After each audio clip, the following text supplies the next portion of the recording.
Good morning. Good morning, everybody. Welcome. Welcome to convene. I'll give everybody a second to take their seats.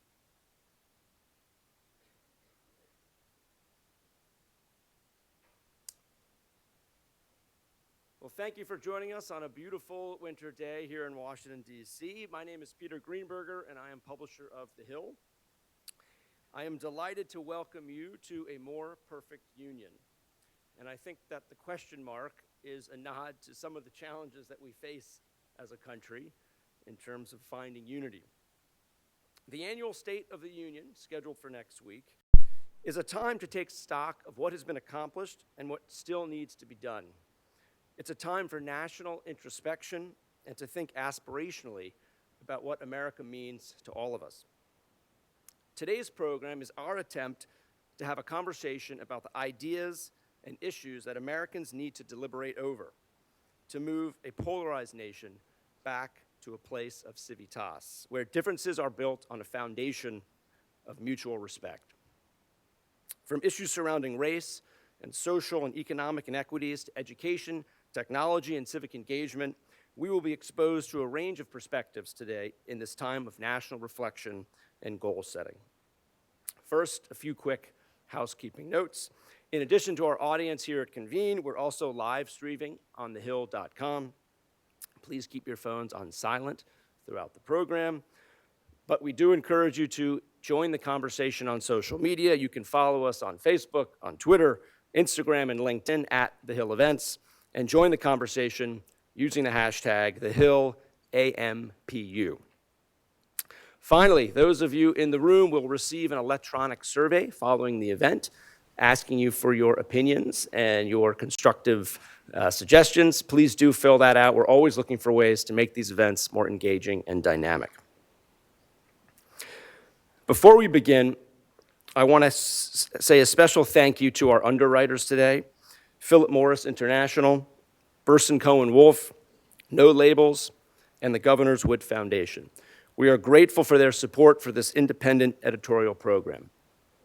Now, please join me in welcoming Marian Saltzman, Senior Vice President of Global Communications with Philip Morris International, for brief remarks. Marian.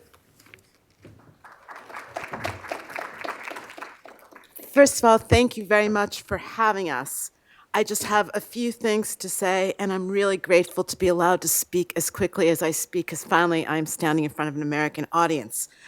Look, great societies do not always agree, but what makes them great is how they debate, the way they figure out a way forward.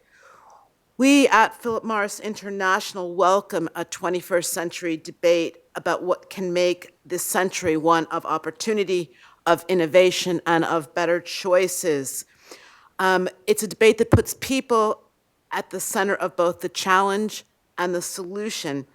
And we firmly believe it must be done with civility and with respect for rights and responsibilities.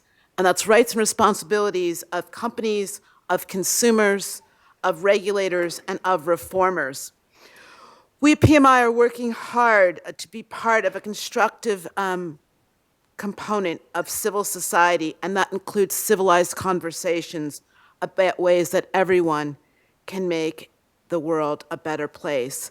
Everyone can play a role for a better future. This kind of conversation today is in line with what we call Unsmoke, which is our vision to bring information about better alternatives to the more than 40 million US adults who smoke and who should know about better alternatives. It may strike you as odd as the senior spokesperson for Philip Morris International, but I am a never smoker who believes that people have the right to the best possible information. It's also about people who love those who smoke, people like me, people like you, and we're happy to be here today to support dialogue, to support conversation.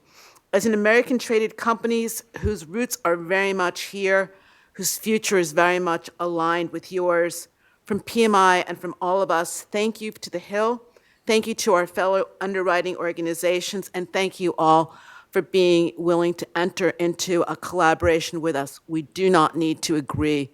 We simply need to be civilized in our conversation. Thank you.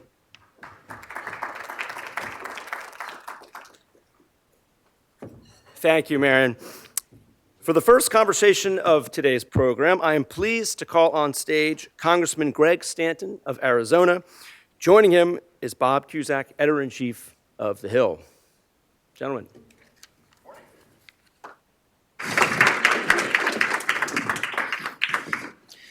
Congressman, thanks for joining us. We've got three big events coming up, starting Sunday, of course, with the Super Bowl. Then we have the Iowa caucus, and then we have the State of the Union. A lot of Democrats are hoping it's President Trump's last State of the Union. What do you expect from that address? Well, it's going to be an awkward time, obviously, to have a State of the Union while an impeachment trial maybe still go on in the Senate. And what do I expect from probably similar to what previous State of the Unions have been? What I'm hoping for is the president really to talk about how he can work with Congress and the American people on issues where there's bipartisan support. We had a great example, obviously. He signed the USMCA yesterday, a great example of the American people that despite the rancor that they may hear, we actually can work together in a bipartisan way. I'm a former mayor of a big city, Phoenix, so yeah. Infrastructure and transportation is my personal passion, and I've seen how successful investments can work in a city like Phoenix to really advance our economy. And we just introduced our plan yesterday, and this is another example where I think the House Democrats can come together with the president and work in a bipartisan way on a successful program. So that's what I'm hoping he'll focus in on. But do I expect more of the same, if you will? Probably. When you go back home to Arizona, what are your constituents most talking about? Do they talk about impeachment a lot?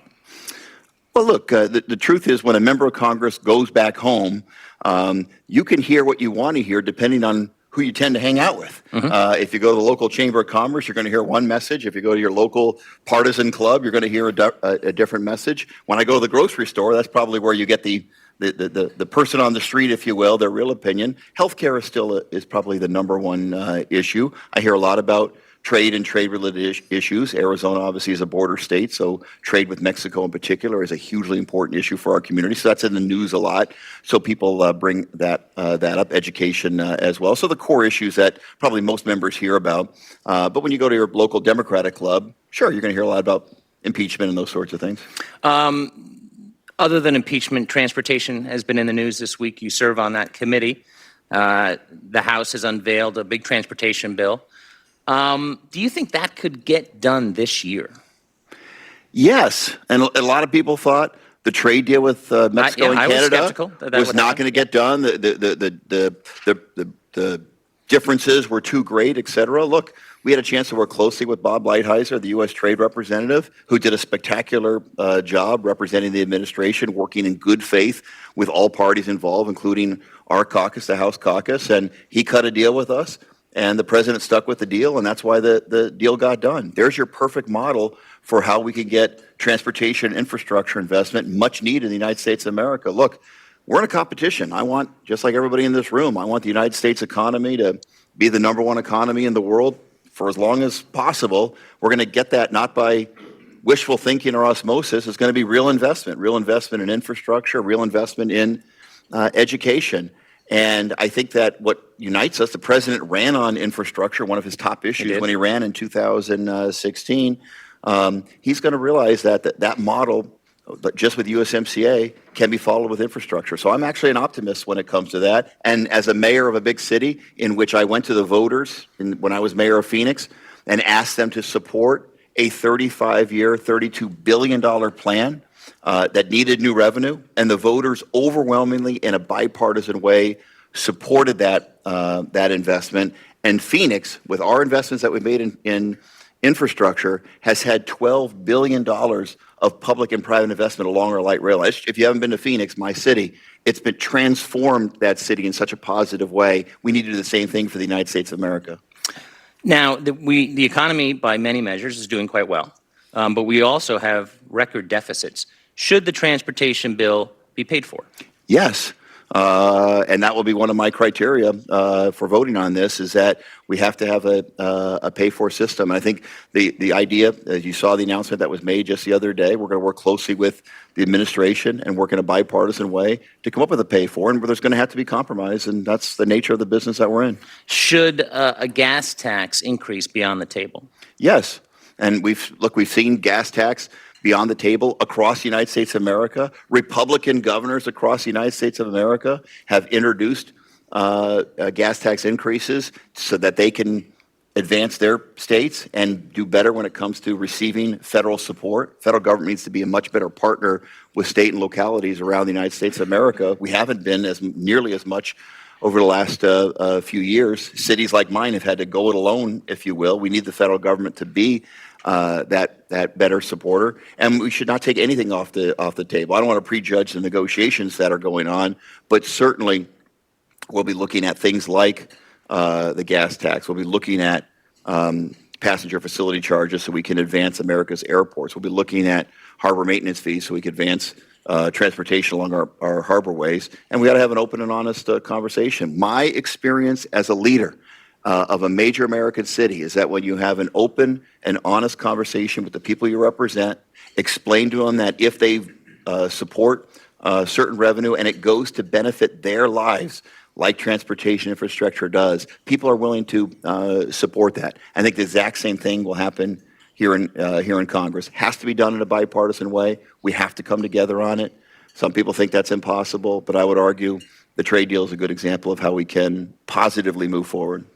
These are very partisan times. Can you describe your relationships with Republicans? You're part of a big incoming class. You're new to Capitol Hill. The perception out there, I think, for a lot of people is that Republicans don't talk to Democrats and vice versa. Well, I can tell you, I have a great working relationship with Republicans, particularly from my state. We're friends. I like them. I like them on a personal level. We spend a lot of time in airports together, hanging out with flights that are often delayed from Washington back to Phoenix. So we have a chance really to get to know each other on a personal level, and that's important. Personal relationships are important in politics. I've learned that as being involved in public life for as long as I have been. And it was really important very recently for my state, for Republicans and Democrats to come together. Not a high-profile issue, but there was an important drought contingency plan. A plan to help plan for the future of growth in the state of Arizona, make sure we're preserving more water. Drought is a huge issue as a result of climate change in Arizona, extreme heat and drought. And we needed to come together in a bipartisan way to support a plan that would help to better conserve water in the state of Arizona, do better planning. And we were able to come together on such an important issue for our state in a bipartisan way. Same thing on trade. I mean, our delegation unanimously supported the trade agreement with Mexico and Canada. So I would argue, look, we're going to fight on certain issues as we should, as you would expect. This is a partisan environment, but we're going to come together as needed to support Arizona issues in a bipartisan way. And everything I've done as mayor and now in Congress, if we can do it in a bipartisan way, it's the right way of getting business done. Since coming to Capitol Hill as part of the class of 18, what has surprised you about Capitol Hill life? Well, look, I have nothing to compare it to. I often get asked, what's it like to be a freshman in Congress on such a crazy year in which the House did impeach the President of the United States? And my honest answer is, I don't know anything different. I'm a freshman. This is the only year that I've had. Look, I've served as an executive, as mayor of a major American city. Obviously, coming in as a new member in an entity like this, it's a very different environment. Speaker Pelosi obviously does a great job keeping us organized, moving forward. And I think what I've been positively surprised on is that despite the partisan rancor, despite what we've dealt with, I also serve on the Judiciary Committee, what we've dealt with on the issues in terms of the relationship with the administration, is just how productive the House has been in terms of the number of bills and the size and breadth of the bills that we have passed. We've done a lot of work, hasn't got a lot of publicity, but we've done a lot of heavy lifting, and I'm really proud of the work that's been done. A lot of those bills, there have been hundreds, I believe over 400 that have passed the House, but a lot of those bills have not passed the Senate. What's the strategy there? Obviously, there's been a lot of pressure on Mitch McConnell, who's up for re-election. Are you hopeful that some of those bills will move this year?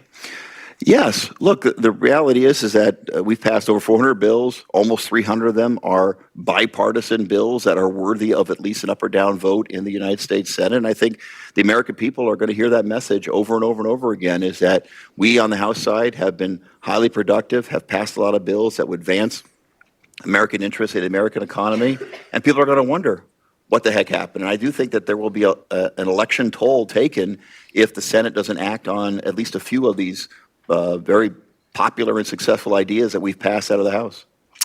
In that Democrats won the House in 2018, talking really about policy, not talking about impeachment. There have been some Republicans, including the lead Republican on the House Republican campaign arm, says because of impeachment, Republicans are going to win back the House. Most think that's an uphill battle. What do you think your party should be talking about, and the presidential candidates, this year? Okay, I think we're going to be talking about the exact same things that allowed the Democrats to win the majority in the House this last year. I'm not a political pundit. I'm an elected official, so I can mostly talk about the race that I ran. I ran on my successful record as mayor of a major American city, but also we talked a lot about protecting the Affordable Care Act, my passion and desire to have real investment in transportation and infrastructure. We talked about immigration and how important immigration reform is to the state of Arizona. No city in the country, no state in the country would better benefit from real immigration reform than the state of Arizona. It would be an incredible shot in the arm economically for our community. And trade. As mayor of Phoenix, I was mayor. I was elected right after the famous SB 1070 was passed in the state of Arizona. And we turned our back on our relationship with Mexico, and trade went significantly down. We went backwards on trade more than any other state. As mayor of the big city, I personally went to Mexico 18 times to try to help repair that relationship. And we did a lot of training of local companies on how to do business with Mexico. I try to send a message that we really value that relationship, and we were able to turn it around. President Obama gave myself and my city the E Award for Export Excellence. And so I understand how important trade is to our local economy, and I wanted to emphasize that. And that's why I was an early supporter of USMCA and wanted and sent a letter along with 12 of my colleagues to the Speaker asking that we do get that vote before the end of 2019. I'm really glad that we did. So those are all the issues that I ran on, and I think a lot of my colleagues ran on. On the issue of impeachment, of course, that's a very difficult issue. But sometimes in life, you're in a position where, you got to do the right thing. People ask me all the time, the politics of impeachment. Does it help Democrats? Does it hurt Democrats? I think my honest answer is, I don't know. I don't know. But I saw the evidence, and in public life, you got to do the right thing. And so I believe it was the right thing, the decision that we made on the Judiciary Committee, and ultimately the vote on the floor. And I guess we'll see where the politics play out on that. I'm not a political analyst. My job is to vote what I think is the right thing, and that's exactly what I did. Immigration reform is something that Congress has been wrestling with for a long time. The president wants to build a wall. What has the impact of that proposal done? What are you hearing back home with your constituents, as well as Mexico, and what should be in an immigration reform package?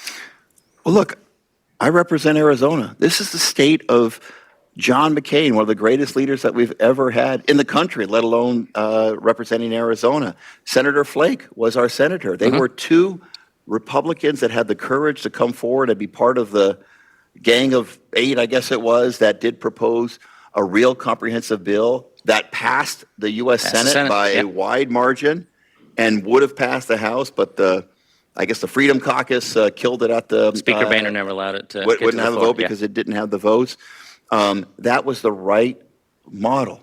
You have appropriate border security. Now, I don't think the wall is the right approach. I think using more boots on the ground and technology is a much smarter and more effective approach to border security. But we have to have a comprehensive immigration reform, including a fair and tough path to citizenship for the people that have been here. Senator McCain led on it. It's still the right model today, and it would be a great boost for our local economy and the right thing to do. Last question. 2020 presidential candidates, have they been calling you to see where you are? Superdelegates are not as important as they were, but they're certainly could be important if there is a brokered convention. And Arizona has a little bit earlier of a primary than we normally have had. We moved ours up to March. I would say presidential candidates have not been calling me personally. Obviously, a lot of the campaigns have been calling myself and other members of Congress seeking our support. I've kept my powder dry. I've known and worked with the candidates as a mayor for a long period of time, so I like a lot of them, but I haven't gotten involved in the race yet. I'm sure I will before the Arizona primary. Before the Arizona, you'll endorse a candidate? Probably. Okay. Last question. We had an event with mayors recently. Does Congress respect mayors? Look, I would say in the transportation proposal that we just announced yesterday, I think there's going to be a real attempt to make sure that the money goes directly to cities or to regional planning organizations, yes, not necessarily to the states. And I think that the approach that we took was that we want to make sure there's investment for urban infrastructure, but also investment for rural areas. In fact, one of the best things about the plan is the $80 billion that's proposed for broadband in rural areas and in tribal communities. I'm a big city mayor. I understand how important the urban areas are, but I also understand how important the rural areas are for urban success. It's not an either-or proposition. And broadband is so critically important for rural parts of America and for our tribal communities. So I think we struck the right balance, and I think we'll be working even more closely with mayors and local officials as we get this transportation and infrastructure deal passed this session. We have run out of time. Please thank the Congressman for joining us this morning. Hey, thanks so much. Thanks.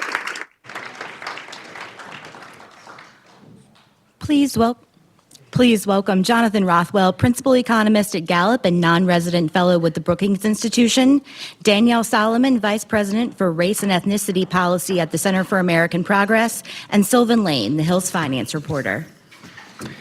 Well, thank you, everybody, so much for joining us this morning. As a lot of you probably know, the economy by many measures is doing fairly well. Unemployment is at 3.5%, which is, a record low within the past 50 years or so.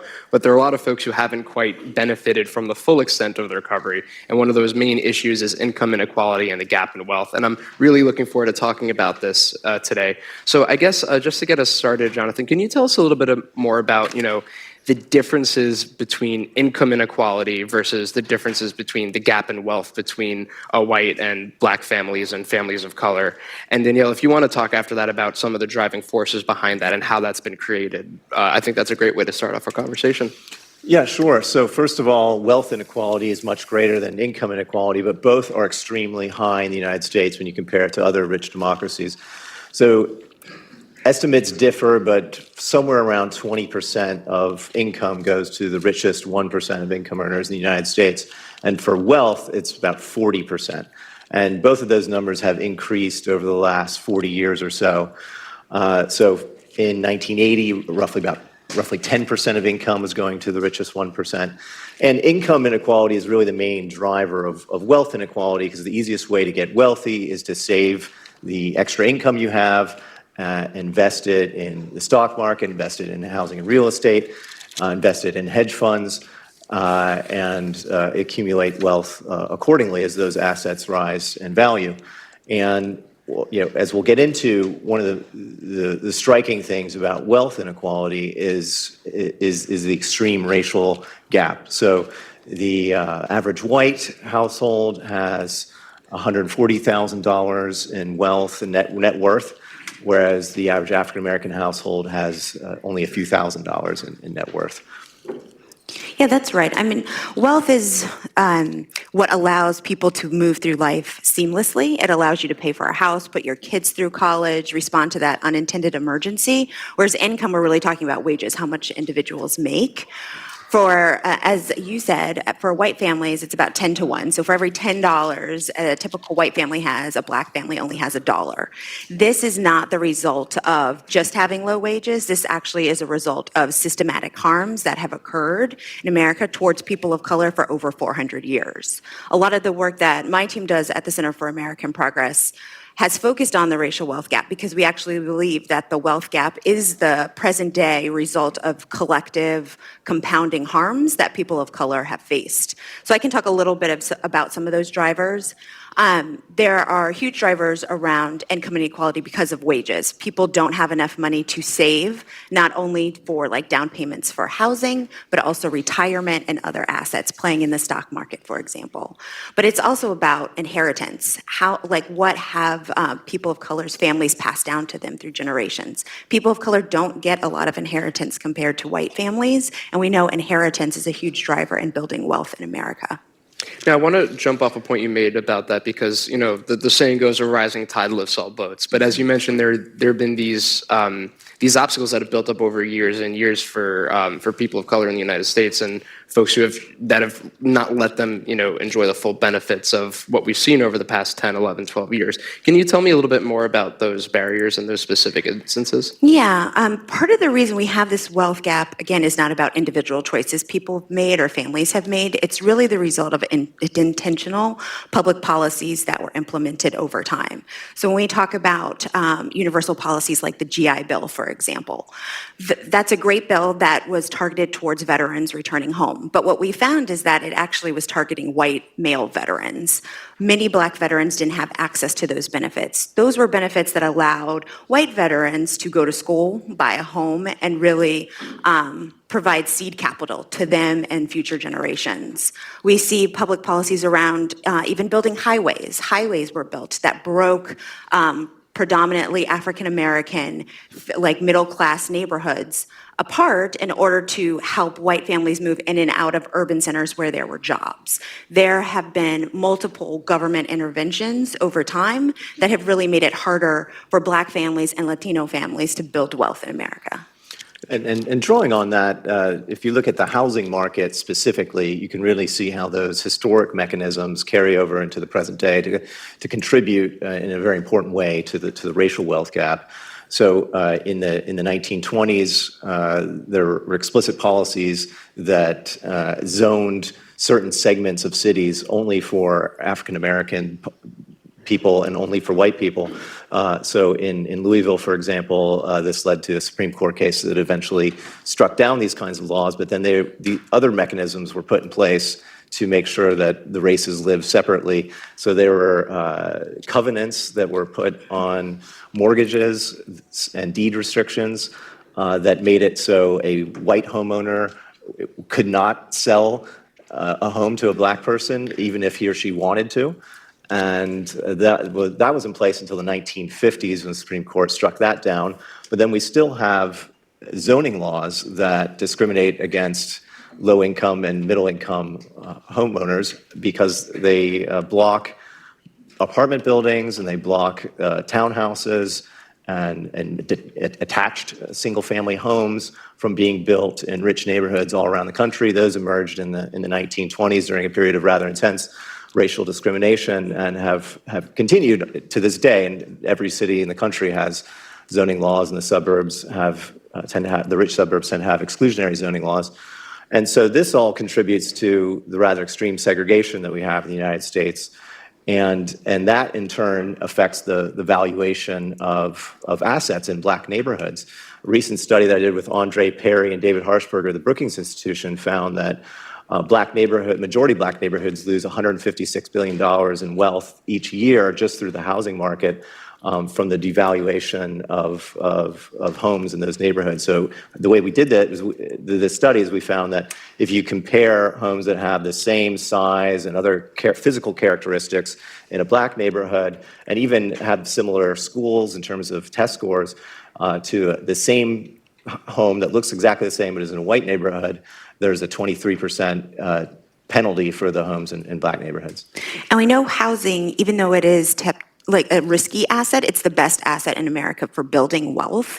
And to your point, what we also know on the front side of housing is for Black families to get a down payment, to get a loan, they are having to work harder and longer to save up the money for a down payment, and they typically receive higher interest rates in taking out the loan. So they are hit at the front end and at the back end when they're trying to sell. So again, this is this compounding impact of harm. It's like a vicious cycle of inequality for families of color. Now, with that in mind, and both of you mentioned the importance of housing and driving, or narrowing rather, the racial wealth gap. And we're also concurrently dealing in our country with a pretty stark issue in terms of housing affordability. Homelessness rates have risen in major cities across the country. We're seeing rents skyrocket, on a personal level, just looking around the rents in my neighborhood, I'm just kind of blown away by how much it's gone up in just like the past 3 or 4 years. So how much of, I guess the question I'm wondering, how much of solving the racial wealth gap could be done by trying to take out some of these issues in terms of, housing affordability, access to affordable housing in different areas of the country? Yeah, that's a great question. We talk about some of the public policies are like do no harm policies, right? So like we need to protect Social Security, healthcare, all the things that are important to Americans' everyday lives. We also have to talk about like jobs and wages and what is a good job. It's not just about your actual income, it's also about the benefits you receive. So yes, affordable housing, increasing wages, but also benefits. Are we ensuring that workers have the ability to save money and put it into a 401k? Are we incentivizing employees to not only put in retirement accounts, but play in the stock market? How are we actually creating a quality of life benefits for our workers today so they can not only save for housing, but also for retirement and wealth building? So some of the solutions that come to mind for me in thinking about the wealth gap, particularly through this lens of housing, is one is to invest in Black communities. And in a follow-up research we're going to be publishing shortly, we're finding that businesses in Black neighborhoods, even when they have high reviews from Yelp, are getting lower revenue growth compared to even businesses that have low reviews on Yelp but are in white neighborhoods. And so, talking to business owners in Black communities, some of the factors that would be helpful would be things like investing in lighting and making reinvesting in the roads and the sidewalks, making the place more accessible through public transportation, maybe making parking available. And historically, we know that Black communities have received less public spending than their fair share, and so rectifying that, I think, could go a long way. But then the other overarching problem dealing with housing affordability is just the crazy zoning laws that we have throughout the country. That it's a difficult challenge to tackle. We won't get into it here, but in my view, there was a lot of constitutional debate in the 1920s about whether these kinds of restrictions were even could be deemed constitutional. Essentially, what the Supreme Court decided is that apartments are negative externalities akin to pollution, and essentially poor people are almost should be thought of as negative externalities that are harmful to the healthy well-being of a community. And so I think that view is probably grounded in the racist ideologies that were prevalent in the 1920s and unfortunately have persisted. So doing away with those sort of harmful zoning laws would go a long way to making housing more affordable. I would also just add on the investment in communities of color and Black communities in particular. It's important to have some not barriers there, but protective barriers there to block against gentrification. What we don't want to see is more and more investment in these communities where the people that are living in these communities and have lived in these communities are pushed out. And it's not affordable to them. I also would argue that we need to get comfortable with having government be as intentional and targeted as they were in the past and infusing the help that these communities need. Again, we are not in this moment where we have rampant inequality, especially this racial wealth gap, because of individual harms. These were intentional choices that our policymakers made, and we need to see that same intentionality in them fixing this harm. Gotcha. Now, Jonathan, you've written a book recently about kind of tackling, how to make this country a little bit more equal in terms of equality of income, equality of wealth. Can you talk a little bit about what you've explored in your book and the kind of proposals that you've made? Sure, thanks. Yeah, so the book's called Republic of Equals. It's published by Princeton University Press, came out at the end of last year. And I talk a lot about some of the racial issues that we've already discussed, but also more broadly about how what I call elite professional groups have benefited disproportionately from income growth over the last 40 years, in large part because they've organized very effectively to limit competition for their high-priced services. So in particular, lawyers and doctors and their associations, the American Medical Association, the American Bar Association, have been very effective at creating restrictions that increase the incomes of their members. And so some specific ones relate, in the medical community, it's against the law to employ a doctor under many circumstances. I can't, if I have an MBA, I can't open a business that employs doctors. The same is true with lawyers, by the way, and offer medical services or legal services. Another important factor is that qualified people who are not doctors but have the appropriate training to provide medical services, like nurse practitioners, are not allowed to practice independently of doctors in most large states in the country. And likewise, dental hygienists are not allowed to practice independently of dentists. And when you look at, and paralegals are not allowed to practice and provide legal services that they're capable of providing without a oversight from a lawyer. And so when you look at how those play out in the economy, what you see is that 15% of people in the top 1% are doctors, 7% are lawyers. And if you compare that to other groups that we think about as sort of iconic top 1% rich people, CEOs are only 11%. So we have more doctors in the top 1% than we have CEOs. And I think that's pretty striking for a lot of people, and especially when you think about all the rules and regulations that go into boosting the incomes of doctors, and the fact that we're spending 18% of GDP on healthcare compared to 9% in just about every other OECD country. It's really interesting.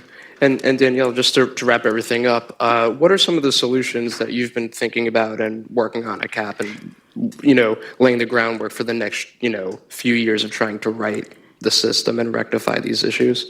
Yeah, over the past 3 years, we've really been looking deeply at the racial wealth gap, and we believe that it is something that not only we as think tank policy thinkers should be thinking about, we think that our legislators should really take this issue seriously and figure out a way of what policies, practices, regulations, executive orders can be taken to make a real dent in this gap. We have recently stood up a National Advisory Council to look at the racial wealth gap, and we have charged this council with building out what those executive orders are. What are the regulations that need to change? What are the new big public policy ideas that we have? Whether it's baby bonds or infusing capital into these neighborhoods and really digging into those details. Well, Jonathan, Danielle, we had a fantastic conversation this morning. It could go on for hours, but unfortunately that's the time that we have. Thank you so much for joining us, and thank you all for coming out today. Thank you. Thank you.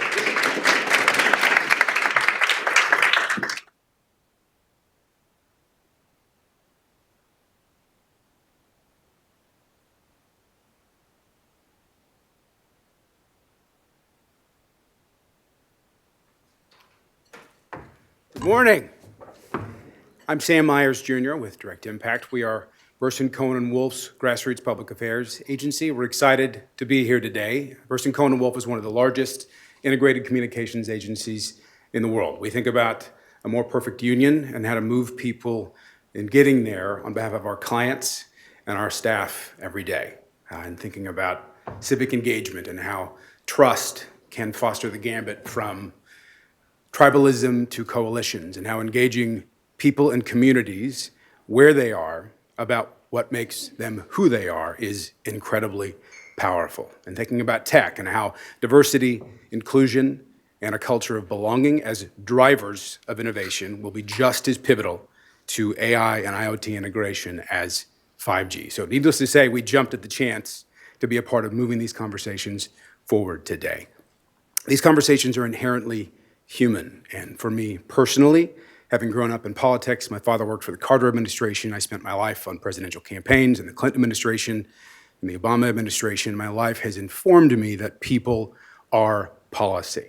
What happens to them in their homes, on their farms, in their schools, and in their jobs ultimately is what migrates up to grass tops, where policymakers make policy. These conversations are inherently human. and they have to move forward in order for us to get to a more perfect union. So with that, I will keep you no longer. Thank you very much for being here today, and thank you to the Hill for convening these conversations. Please welcome Congressman Fred Upton, Congresswoman Debbie Dingell, and Steve Clemons, Editor-at-Large of The Hill. Morning, everybody. I'm Steve Clemons. It's great to be here. Let me just say a couple of words. Fred, Debbie, have a seat. And let me just share with you just a little bit. This idea for today and why we're doing this is obviously we live in toxic times. I just came back from Davos, and a couple of our underwriters were up there. You kind of walk around and you sort of see people more comfortable today with closing themselves off from other folks than engaging them.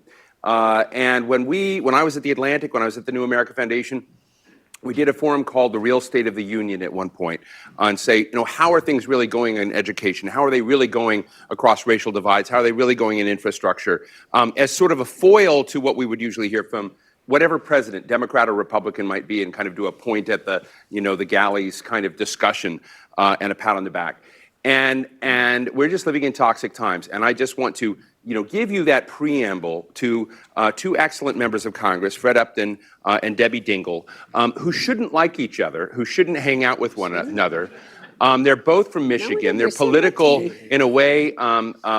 They should be dogs and cats in the Michigan political scene. See, that's part of the Republican. problem. No, what I'm saying. You're starting out with no, what I'm setting very low expectations for the two of you.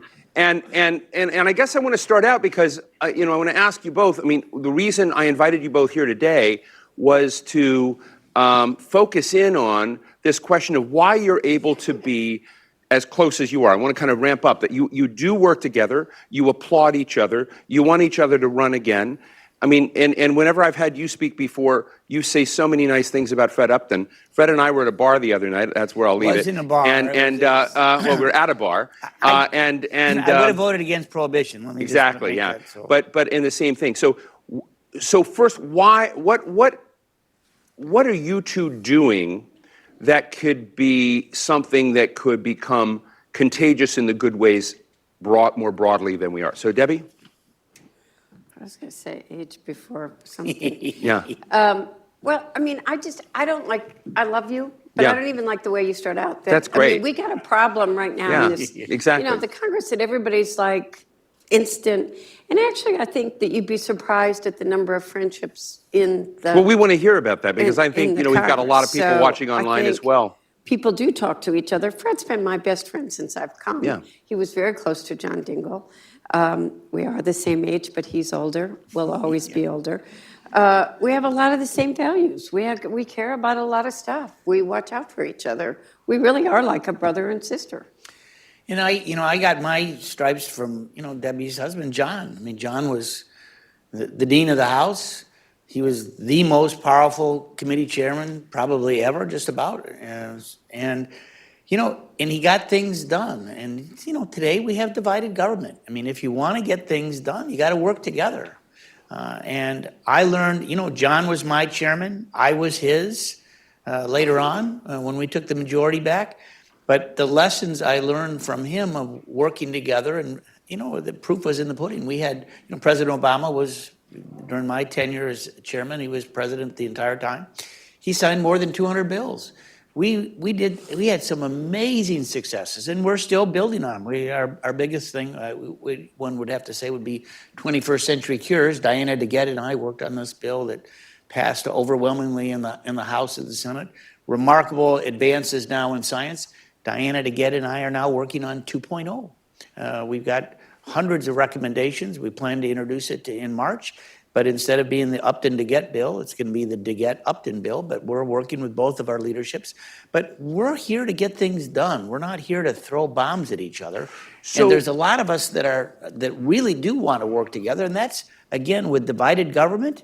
If you want, you can spin windmills and nothing happens, or you can try and get things done. So what happens when constituents go to a Fred Upton town hall and say, how can you hang out with someone who voted for impeachment of the President of the United States? You know what?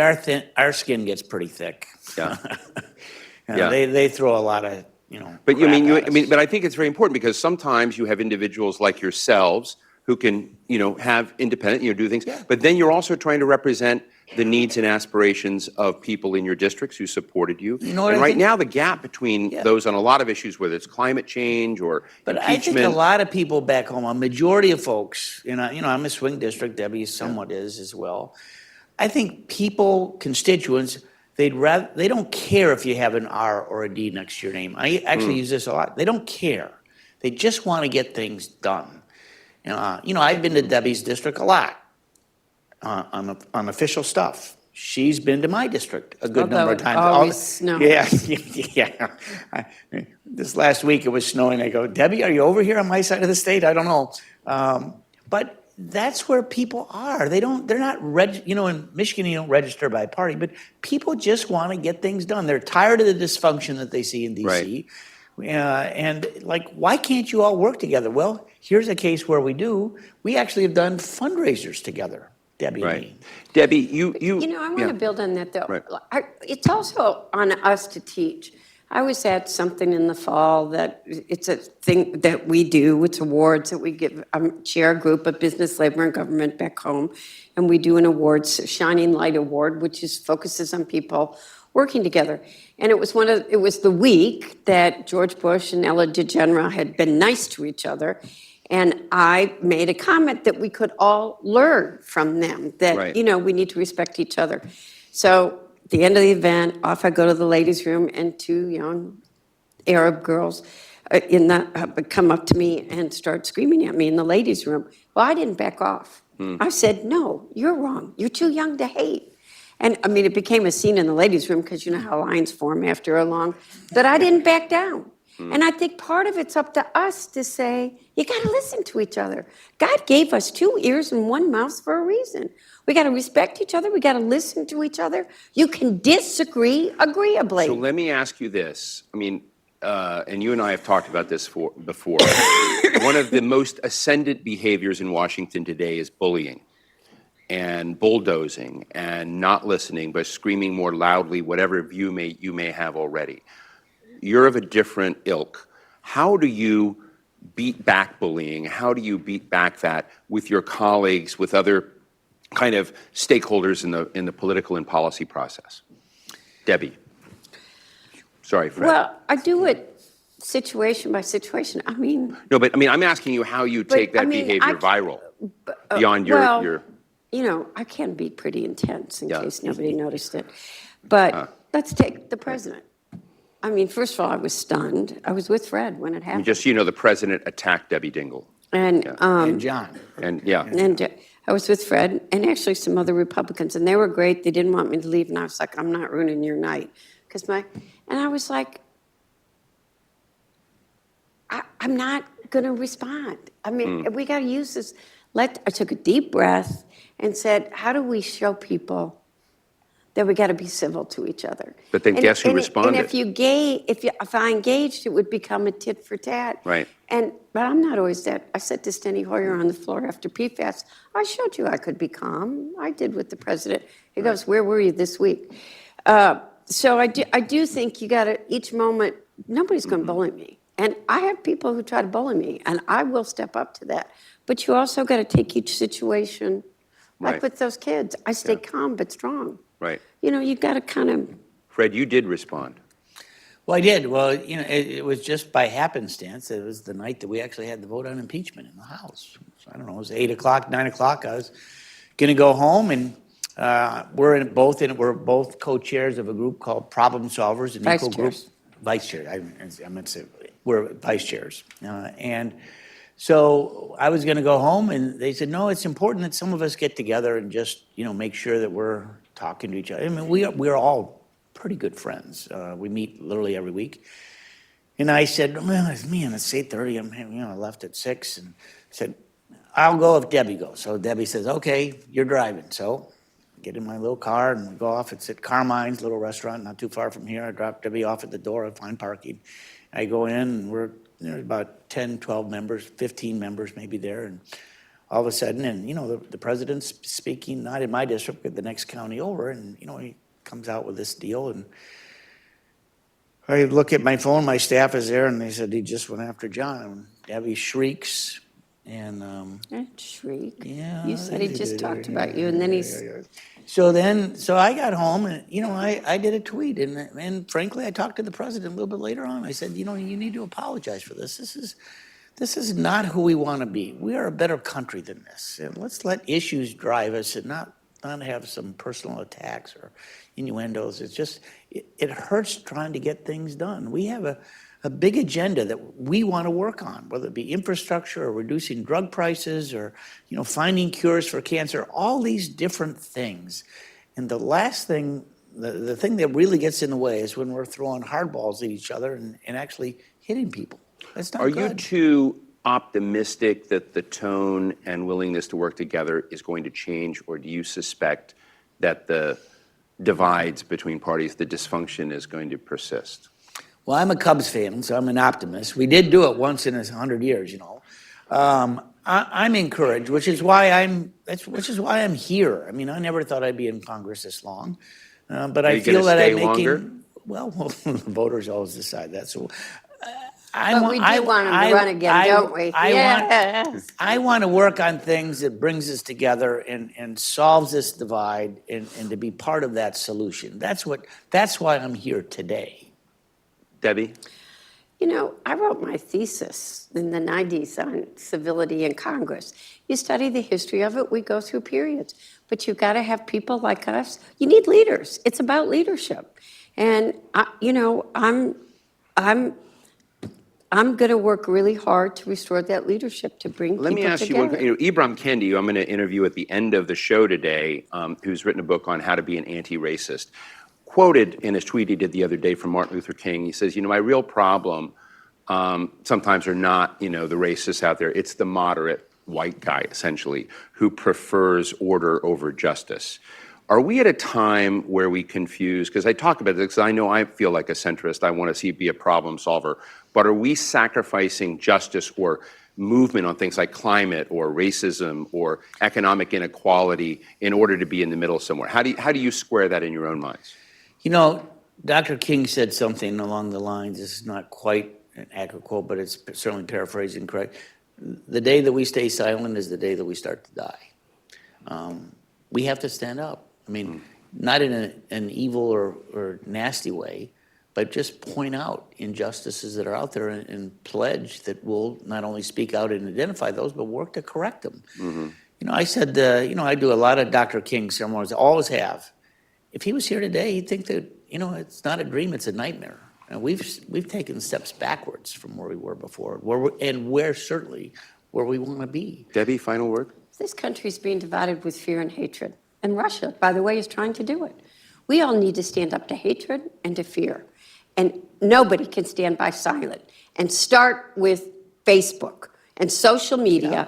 And when people post ridiculous, vitriolic, horrific, non-acceptable posts, post back. That's my bugaboo and my tool. So with that, thank you both for your leadership and showing us how to. Thank you. Ladies and Congressman Fred Upton and Debbie Dingell, thank you so much.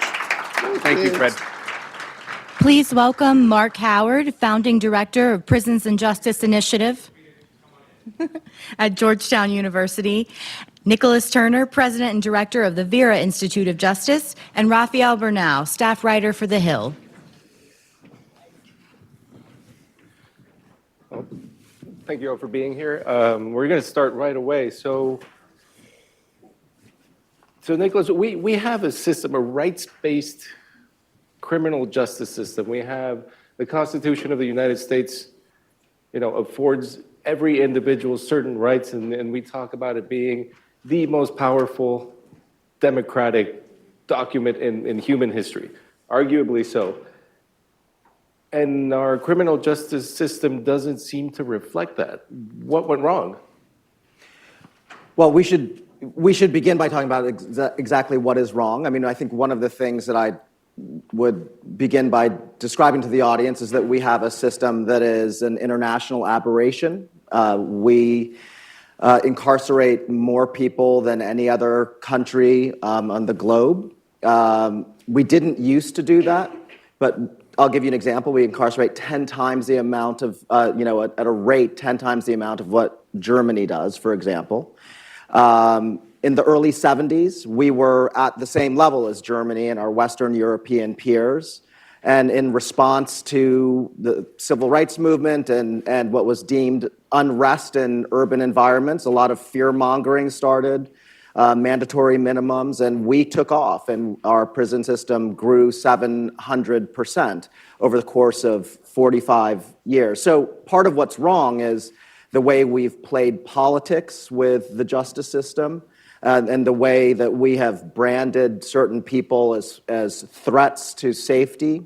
And politicians have used that for decades and decades. I think we're at a place where we are starting to change that a little bit, but that's in large part what's wrong. I think the last point that I want to make that some people don't understand is people often think, well, we have this big system because, Americans are more violent, we're more crime prone.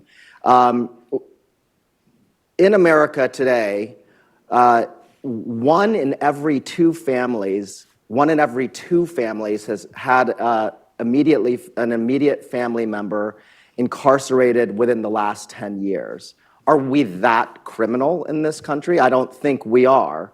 But that shows you how much the system has grown and imposed itself on the lives of people all over the country. And it's a silent epidemic in some respects because there's a lot of stigma attached. And of course, disproportionately affected, as in many situations, are African Americans, Hispanics, just minorities in general, seem to be crashing into the criminal justice system more often. Mark, can you tell us a little bit about why that's happening? Well, as you said at the beginning, we have a system, rights-based system that is beautiful, that emphasizes equality, that should work if you read it on paper in a way that's fair and just. The problem is that at every stage, there's discretion. And that's where human beings come into play, where there's either error or bias.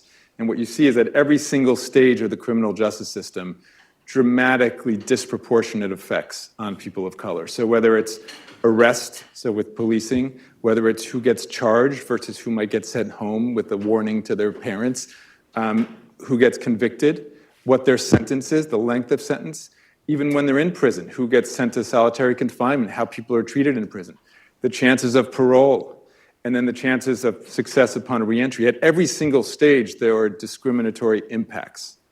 And so that's something that we need to reckon with, which is this rights-based system that sounds fair and just versus discretion at every stage that leads to these different results.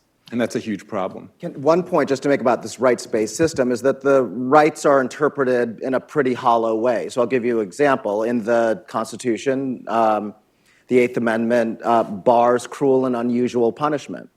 Yet the way the courts interpret it is such that we can have in this country 100,000 people who are held in solitary confinement, which internationally is recognized as a human rights violation. You're in a box, 6 by 10, 23 hours in it, 7 days a week, often for months and years. And that isn't considered a violation of the Bill of Rights protection against cruel and unusual punishment. Either not cruel or not unusual. It's not in America. It's not. Not in America. It's hollow. It's a hollow right. So I want to follow up on that because it seems like solitary confinement, if somebody commits a crime and you throw them in the hole, it doesn't seem like that's aiming toward rehabilitation. And I want you to talk to us about the rehabilitation results of the American, the punishment side of the criminal justice system. Are we getting any results on that side? I'll speak briefly about this, and I know that Mark has a lot to say on it as well. A lot of people presume, and you look at the names of, corrections agencies around the country. The Department of Corrections and Rehabilitation, but in fact, they're not constructed to be that way. They've been constructed around an ideology of retribution and punishment and incapacitation, putting people away, putting them away for a long time, not deeming them to be treated as human beings. And so we haven't invested in a system that is seriously intent on healing or addressing deficits that people might have and helping them to get better. I'll give you a quick story. The Vera Institute of Justice often takes people to Germany and Norway to look at their prison systems. And one day we took a bunch of corrections administrators to a prison in northeast Germany, and we said, look, we want to see your solitary confinement wing. They said, well, why? I said, well, we're just curious to see what that looks like. And we walked in there and it was empty. We said, well, why is it empty? He said, well, we very rarely use it. Well, how much have you used it? Well, 4 times in this year, and it was June of that year. He said, well, how long do people stay in there? I said, well, for a few hours at a time just to cool down. Time out. And that's because in those countries, there's a recognition that that's not rehabilitation. That is punishment and control and dehumanizing. And unfortunately, it's a convention that we have in this country. Yeah, if I could add on this point. Please. Yeah. Solitary confinement in this country is given out like candy. People who are in prison, you'd think that they might be going for a stabbing or a violent incident, but it's anything that might be just talking back to an officer. I know somebody who went to solitary confinement for stealing a plate of vegetables. All right, this was considered an offense. Okay, I would love it if my kids would do that kind of thing, frankly.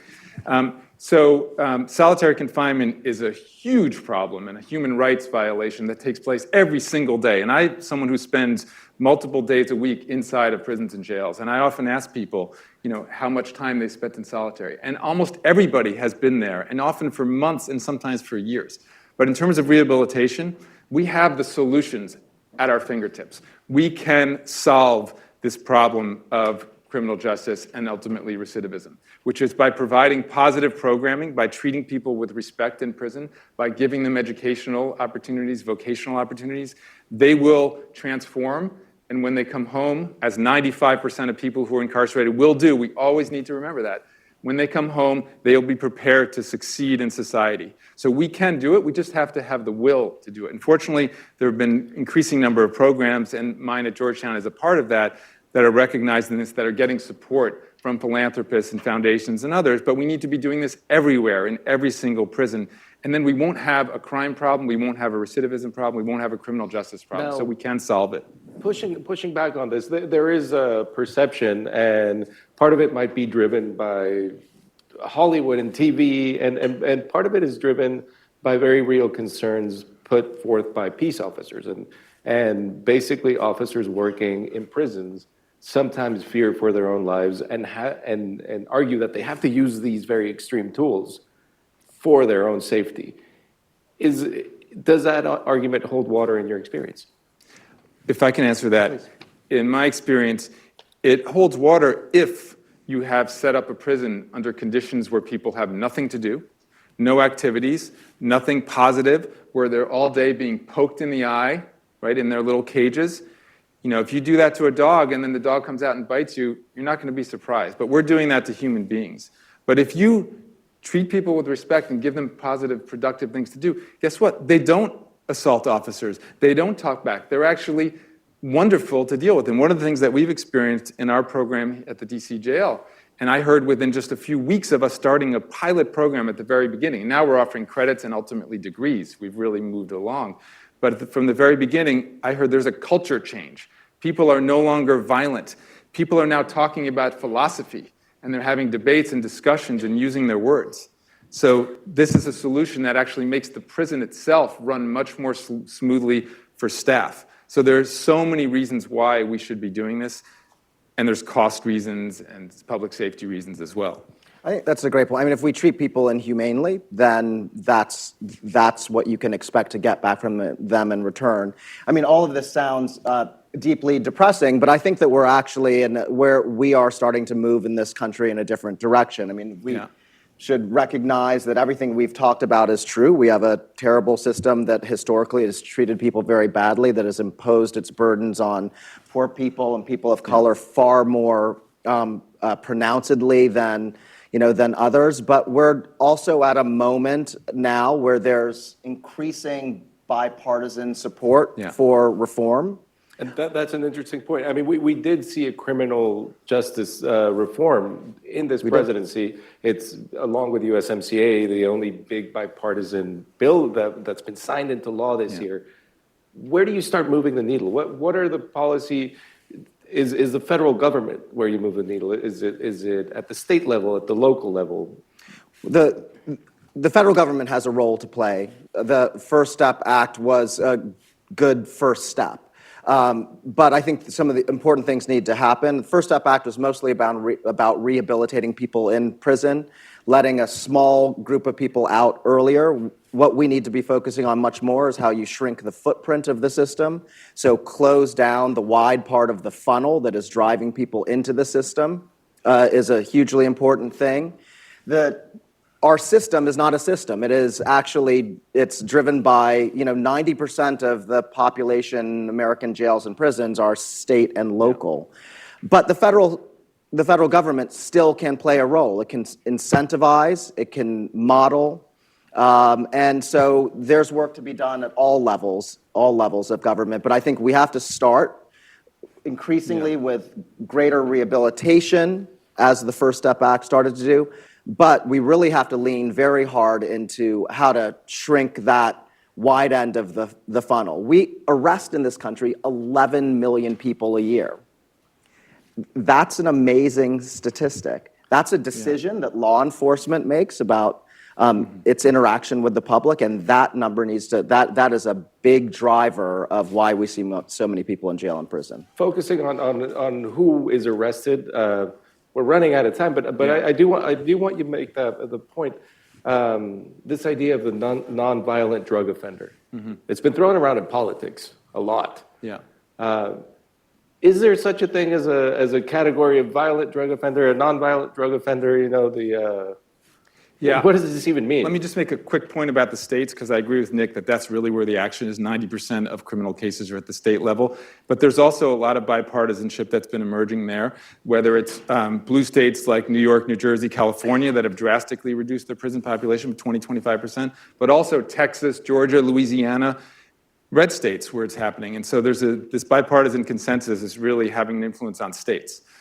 In terms of the violent and nonviolent, that is a convenient myth that people in society and many politicians have driven to say, oh, they're sort of good criminals that we can therefore let out because they were nonviolent drug offenders. And the myth is that that's widespread in the majority of people versus bad violent offenders. The reality is that there are many people who committed violent crimes, often a long time ago, and they are capable of transformation and rehabilitation and successful reentry. The evidence actually proves that, but the rhetoric, which is still fear-based, as Nick said, that drove this country for 40 years, and it's still there. It's not as prominent, but it's still lurking there. We need to talk about actual human transformation and stop coming up with these simple dichotomies that are actually false. Very quickly to end this, in your research and experience and meeting prisoners, how many prisoners have you met that you would say are not worth attempting to rehabilitate? Well, I would say no one is not worthy of attempting to rehabilitate, for sure. But I will concede that there are some, and there may be psychological trauma and disorders that perhaps will make it difficult, if not impossible. But that's a very small percentage. I think that most people are redeemable. Most people, if given the support and opportunity, can actually transform. And I've seen it with my own eyes. I've seen people who have served decades in prison for horrible crimes, and people I would trust with my own family, in my own neighborhood, and I have absolute faith in that. And I know that might sound far-fetched, and there's a big gap that I don't have time to explain, but I honestly believe that the vast majority of people can be redeemed and can succeed. Well, I think that's as good as any time to end this, and we're out of time, so thank you so much. Please. Thanks.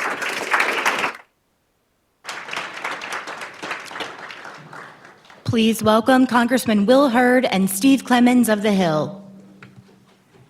What's up, brother? How are you, man? Life is good. Hey, guys, I got to admit, Will and I are old enemies. No, we're good friends. But I'm going to be rough with you today. You're going to quit your job. So why did your job as a member of the House of Representatives begin to suck?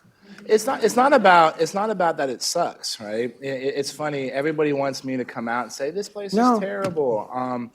Look, I've been able to be effective. I've gotten 16 pieces of legislation signed into law under a Democratic president, a Republican House, a Democratic House. And I believe that these jobs aren't designed for you to be in them forever. I'm 42 years old. Everybody says you're retiring. I'm just getting started.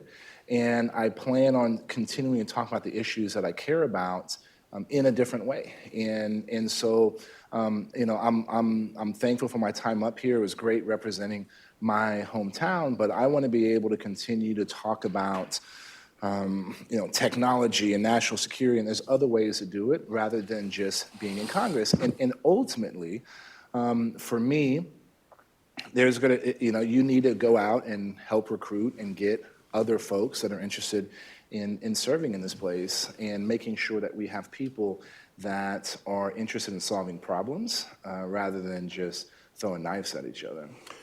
So you and I have talked about this before, and you're a kind of fish that occasionally swims with the school on the GOP side, and sometimes you swim the other direction.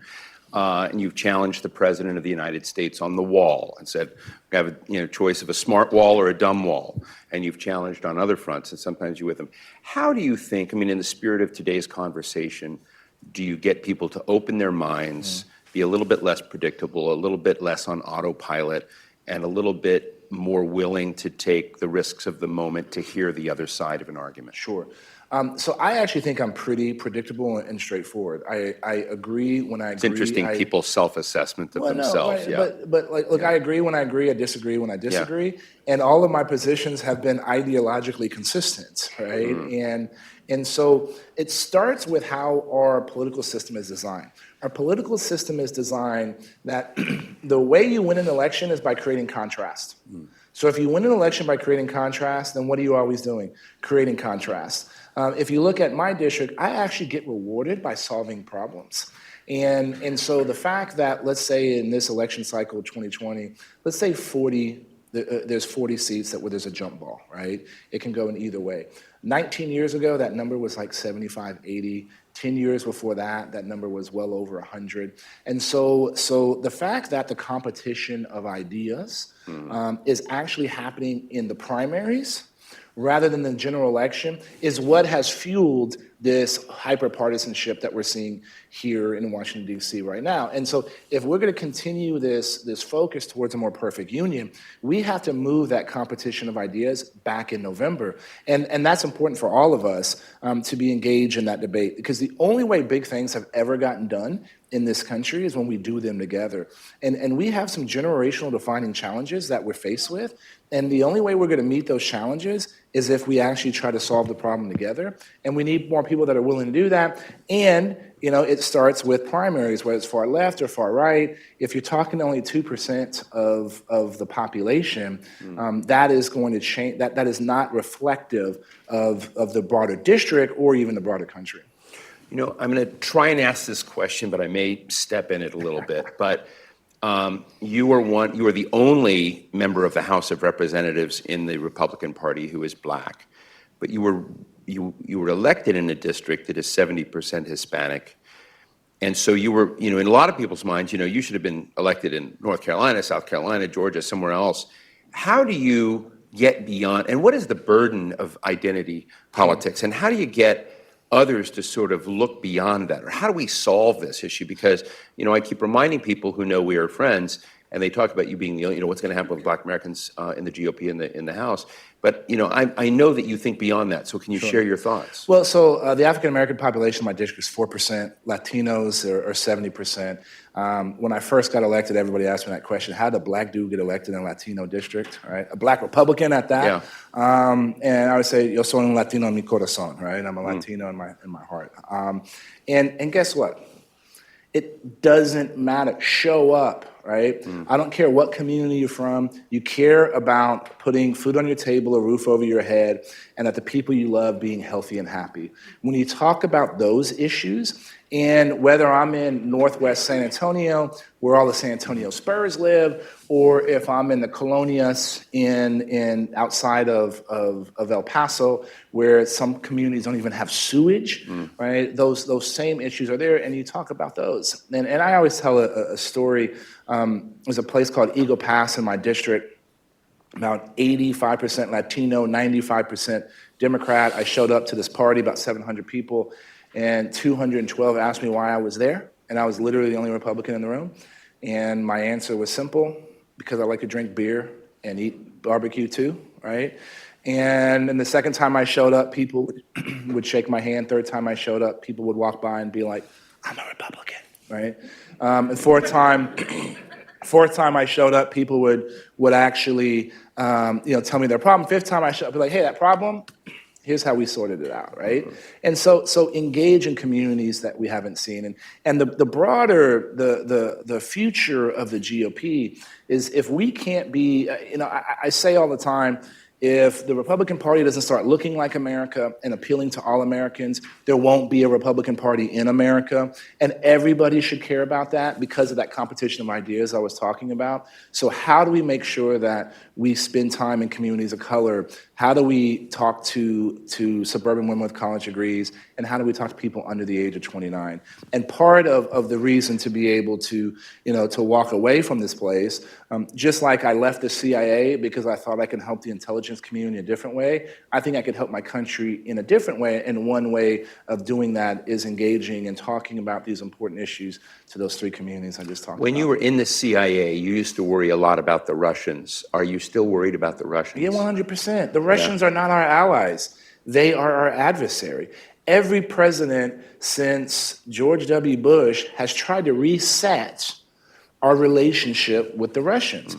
The Russians are our adversary, period, in this order. Vladimir Putin is trying to reestablish the territorial integrity of the USSR. He is trying to further pad the pockets of all of his oligarch cronies. And he will now, I think after next year, he will surpass Stalin as the longest head of Russia or the USSR. And they are not a global power, they are a regional thug. And what is happening is we are allowing them to continue to grow because we are leaving vacuums in places throughout the Middle East. And when there is a vacuum, guess what? It will get filled. And the Russians are trying to fill it. And they are continuing, they tried to mess in our 2016 election. Why? To erode trust in our democratic institutions. And so they are, I still worry about Have you had Russia. a chance to share these views with the president? Of course, I've made my comments known, and I will say this. Republicans and Democrats agree 100% that the Russians tried to manipulate our elections in 2016. There's no daylight there. And a lot of times people want to act like there is. And if that's the case, we're continuing to feed into this narrative that the Russians have tried to create. Now, what do we do about it, right, is the next step. And I'm concerned when it comes to hardening the election infrastructure. These are the vote counting machines.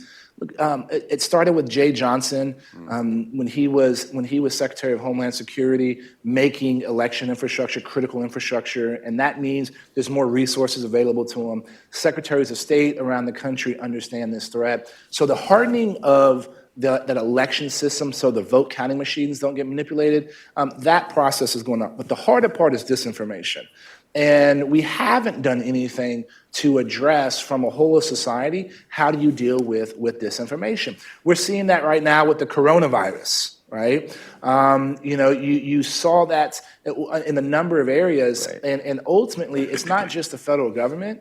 The federal government shouldn't be telling the press what y'all should cover or not cover, right? But the press has a role, civil society has a role, and this is a broader conversation where I think the Russians are the most dangerous, is using asymmetrical warfare like disinformation, and we haven't had the proper conversations, I think, and how we deal with that.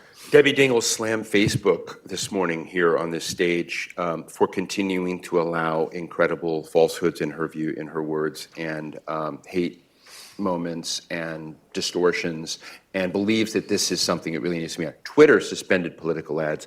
What would you say to Debbie Dingell's views on Facebook?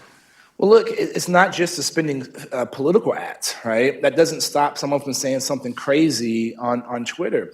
And this conversation is going to get even worse when you look at deep fakes, right? It's one thing using words, but now you're going to have the ability to have video or images that are doctored in such a way that you can't tell. And so this problem is going to be even more difficult. And the rules and regulations that dominate your industry and the media, these are some of the same rules and regulations that should be used for all folks, right? And this is a tough conversation because I think these tools, social media tools, have been used for good.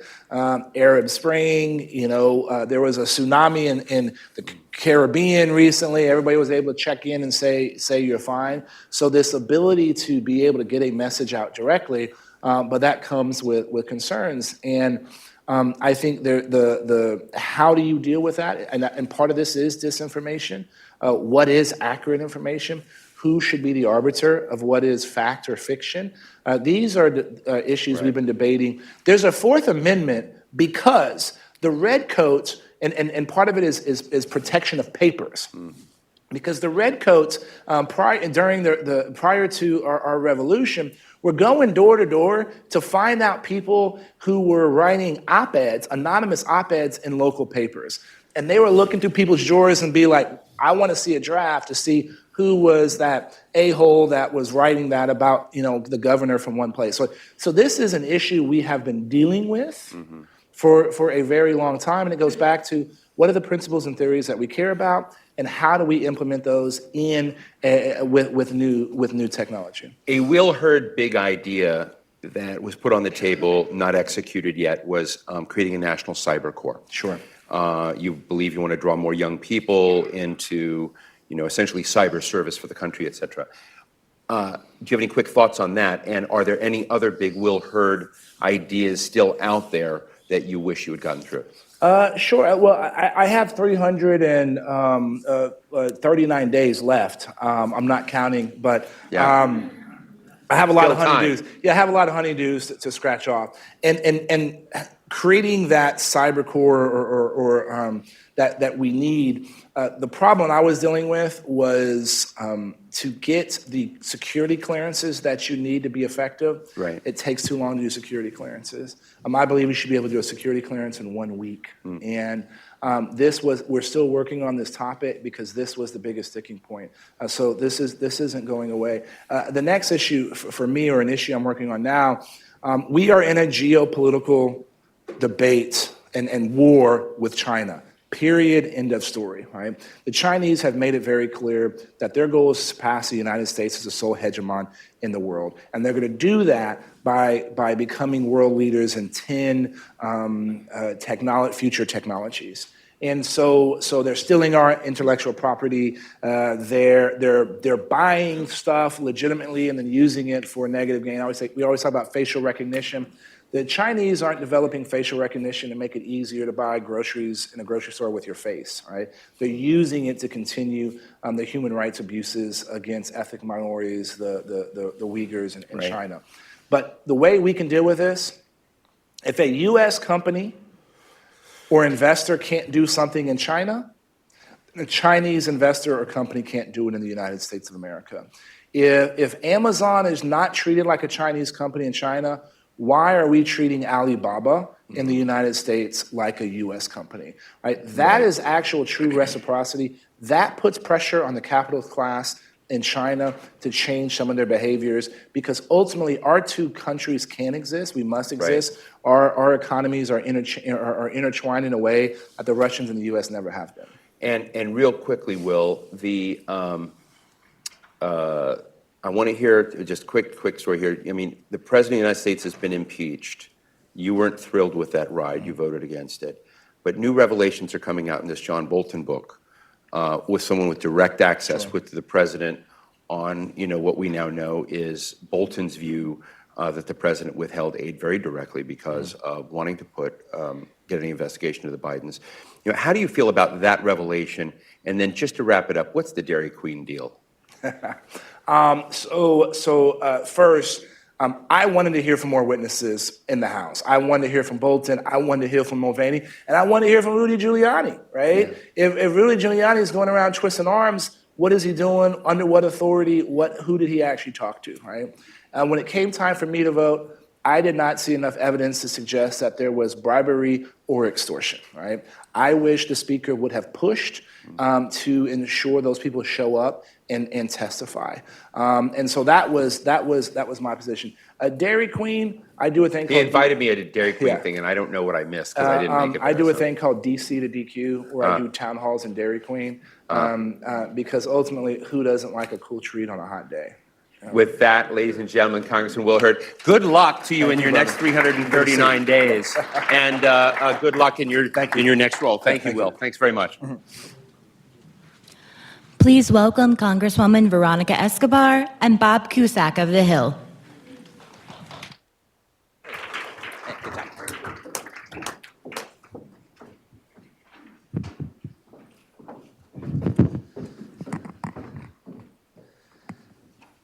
Congresswoman, thanks for joining us. You're My a regular pleasure. at our Good events. morning.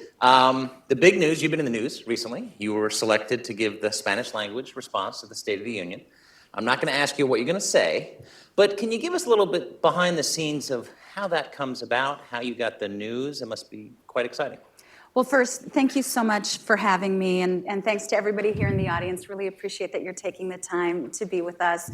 And I want to just preempt, I have like a serious sore throat, so I may pop in a lozenge. So just, it really is an incredible privilege, the opportunity that I've gotten to deliver the democratic response in Spanish to the President's State of the Union address. And the way that it happened is that we asked, and Is that right? that's yes, we asked. And now, correct me if I'm wrong, but the Speaker and Senator Schumer decide this, correct? Right, and so to be honest, I thought it was kind of a long shot because, I'm a freshman, and there's a zillion people who would be as appropriate or even more appropriate to deliver the response. But, we put in the request, and I'm certain there were probably a lot of requests to sort through. But I think it's appropriate, especially because El Paso has been ground zero for so much of what happened in 2019. I mean, as you all know, on August 3rd, a domestic terrorist drove to my community, and he confessed to doing so in order to slaughter Mexicans and immigrants. And so we were at the center of the national epidemic, the gun violence epidemic, and our country's hate epidemic as well. Mm-hmm. And we've been the testing ground, unfortunately, for so many of the president's anti-immigrant policies. In fact, yesterday we learned, I don't know if you all have heard of MPP, Migrant Protection Protocols, or Return to Mexico, where asylum seekers who are in the American asylum system are being returned to a country not their own, Mexico, to await their court date. And prior to yesterday, our government, at the very least, had some smidgen of compassion and didn't send non-Spanish speakers to Mexico. Well, that changed yesterday, and they're sending Brazilians now, people who don't speak Spanish, who also don't have family, friends, anywhere to stay. So, we have unfortunately borne the brunt of so much of what's happened that is horrific and cruel in this administration. That will not be the focus of the speech, but I appreciate the symbolism of being able to deliver the speech from El Paso in response to the president. In November, you were also elected the freshman class president and in the leadership kind of position representing the class. What goes into that? What were your responsibilities? So it's co-chair. We co-chair with Joe Neguse. Joe Neguse from Colorado, who's yes. Really wonderful. You literally sit at to get there, it's an election. Right. And it's a secret ballot, right? It's you a have secret to be popular, ballot. So you're pretty popular. Well, right? I don't know about that, but you definitely have to work for your votes, and you've got to talk to folks, and it's like any other race. You're running a race, and there were 4 of us who were running for it. And after the election, the responsibilities are essentially, you've got to be a voice for the folks you're representing. And I'm representing one of the most diverse freshman classes ever. A big class. Incredible diversity. The not just diversity in terms of gender and ethnic diversity, but really a lot of diversity of philosophy. We have, from blue dog Dems, very conservative Dems to moderate Dems to very socialist Democrats, basically. And so it is about trying to represent a diverse group of people and making sure that the voices are heard, so that if there are opportunities that we can seize them, if there are concerns, so that leadership is aware of them. And how often do you meet with leadership to express what the class wants? It's pretty frequent. Okay. So we have weekly at least 3 meetings where every single week we're at the table with the speaker, in different groups, but as a freshman co-rep, Jonah Goose and I are at the table at all 3 of those meetings. Okay. So you're head of the complaint department, right? You hear a lot of complaints? Ish. Yes. Okay, on policy, throughout a very polarizing time, obviously impeachment's going on right now, in an election year. This is historic. This hasn't happened before to a sitting president seeking re-election. In the midst of this, and I was saying earlier, I was a skeptic. I was talking to members months ago, and I wasn't sure that USMCA would get done. It did get done. Do you think there's any carryover effect for any bipartisanship in such a volatile year? I hope so. I really do hope so. And I'm cautiously optimistic on infrastructure. Mm-hmm. It is something we all want, and we could say the same thing about USMCA. It was something we all really wanted, and it was something that was a priority for the president. Mm-hmm. And I'm hoping that infrastructure is still a priority for the president. Obviously, the challenge is going to be, how do you fund it? Right. And exactly what gets in. Because for Democrats, we want infrastructure that's reflective of our values, just like we wanted trade that was reflective of our values. So we want infrastructure that reflects the growing crisis of climate change. Mm-hmm. And so how do we build out our country's infrastructure in a way that is responsive to what we see happening with floods and with fires and with eroding coastlines? We have a very different infrastructure challenge today than we did a decade ago. Not only is everything older and in need of, in some cases not repair but replacement, Uh-huh. but we face a different environmental challenge as well. So it'll be interesting to see if we're able to get that done, but I am cautiously optimistic. Okay, but along those lines, and that is the rub, how to pay for it. You're talking about $700+ billion with the bill that was introduced here, and the Senate has also grappled with. You can agree on, both parties have shown an indication that they can agree on the content of it for the most part, I think. But then it's the pay for it, and specifically on the freshman class, because a lot of the freshmen are nervous that they want to get to their second term. Right. Is there concern that the House might move something that would be the pay fors would be controversial, and then, like many other bills that have passed the House, would not pass the Senate, and then could be used against them? Like, let's say there is a gas tax, and that could be a campaign ad that House Republicans wanting to get to the House could use. I don't think you're going to see us move forward on funding an infrastructure package without Republican support. Okay. So I feel And on the pay fors in particular. right. Okay. So obviously it's going to be a challenge, because part of it, we have to look at the gas tax, for example, Mm-hmm. which hasn't been increased in I don't know how long. And then the Chamber of Commerce supports that. Right. But there are others, Americans for Tax Reform, does not. Yeah. Exactly. We also are going to have to, frankly, take a look at the tax bill that Republicans passed and that they're so enamored of. But if we are going to rebuild America, obviously we have to pay for it. And the ballooning deficit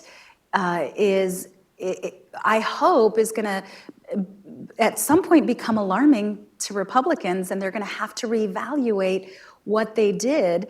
Now, the likelihood that will happen, I don't know, but if we want to get to the same place, if we have the same goal when it comes to infrastructure and helping rebuild America, something that we all can rally behind.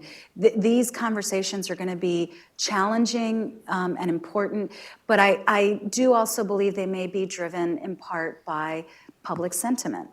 And so the more that we talk about it and the more that we engage our communities and our constituents and voters, then I hope we begin to see some pressure on all of us to rethink some of those decisions, like the tax bill. What do you think the mood is going to be during the State of the Union on Tuesday? The impeachment trial could be over, may not be. Obviously, Democrats like yourself hope this will be the last State of the Union for this president. What do you think is going to be the mood in the chamber?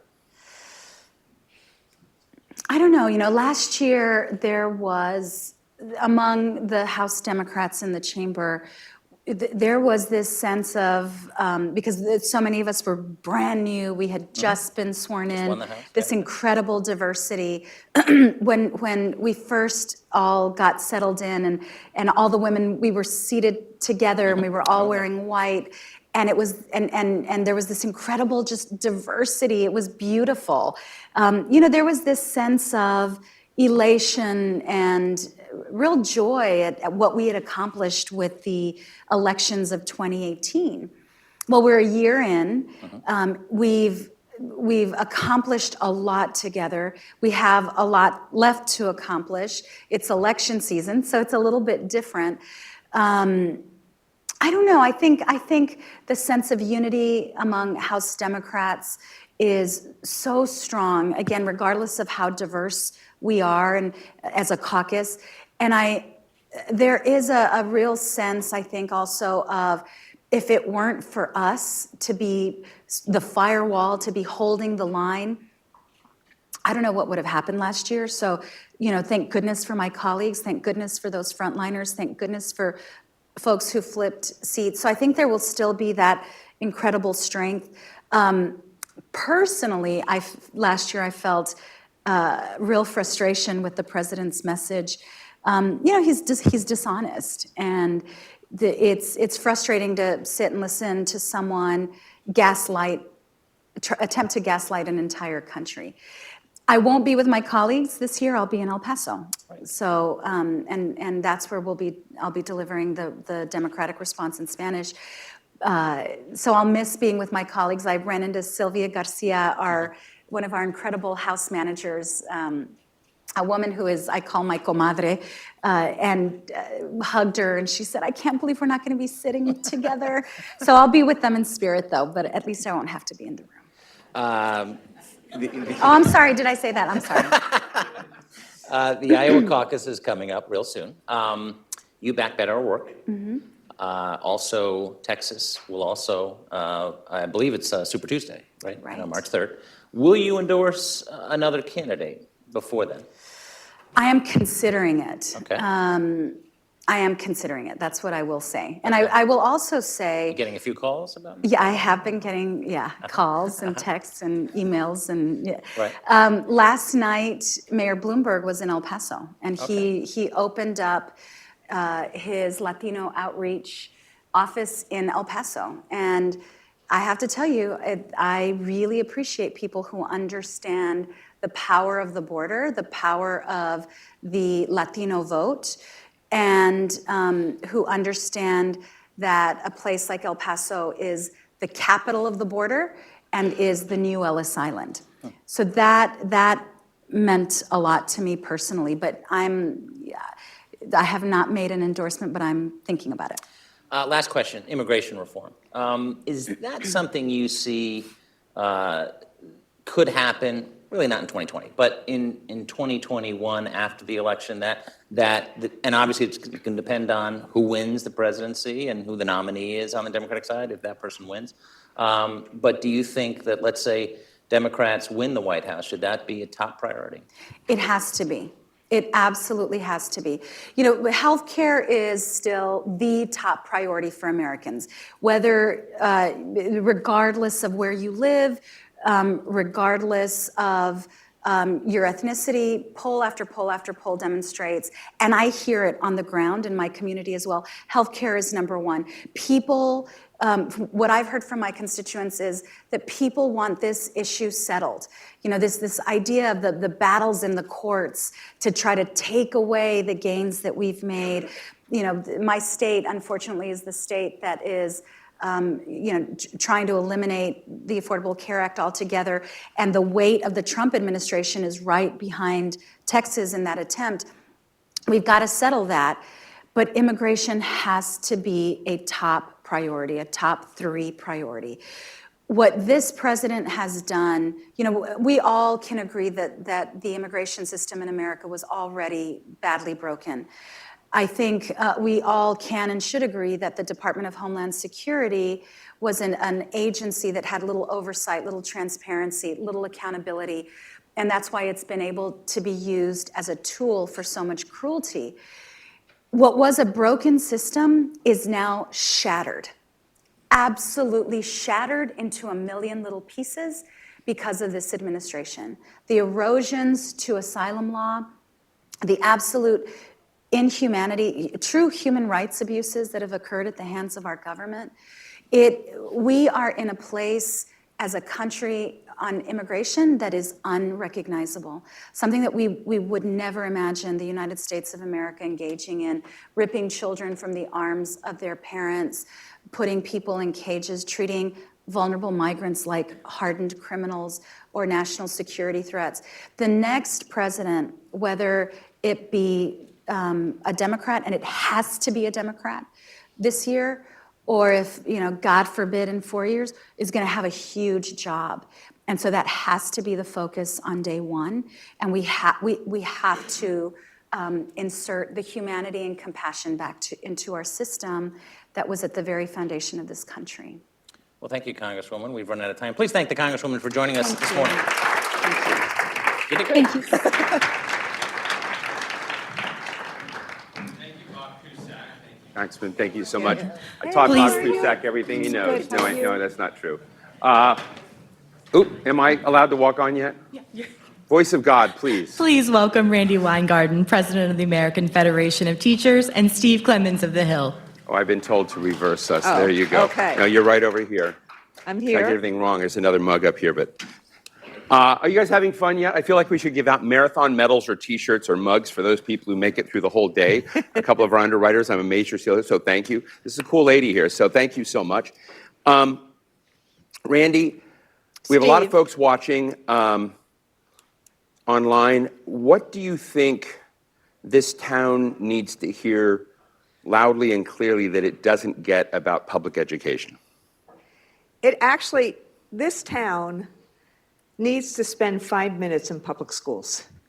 Even 5 minutes.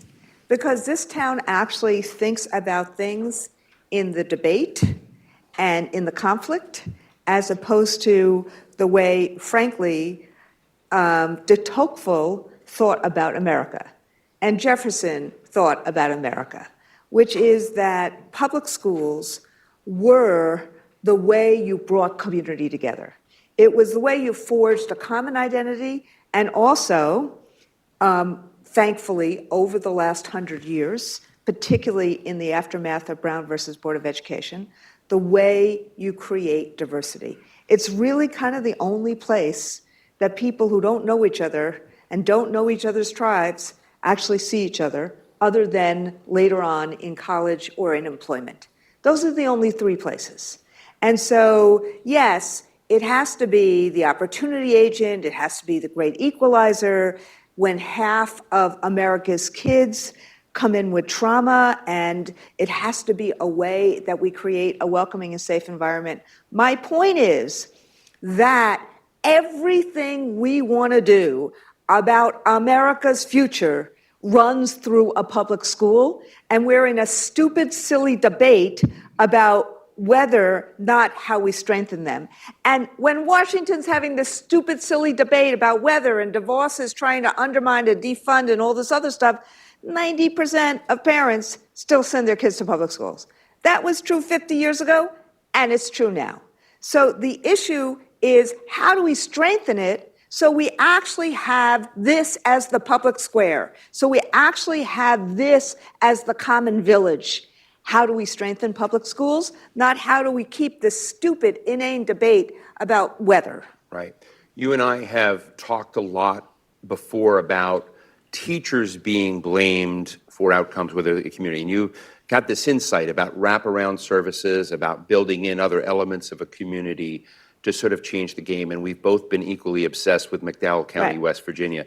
Can you give us a snapshot of the challenge of McDowell County, West Virginia, why McDowell County, West Virginia is so important, and where you think the future is of that, of thinking about this title we have here of a more perfect union? Right. So look, I have gone through, I now think about my life as I started working when the dinosaurs roamed.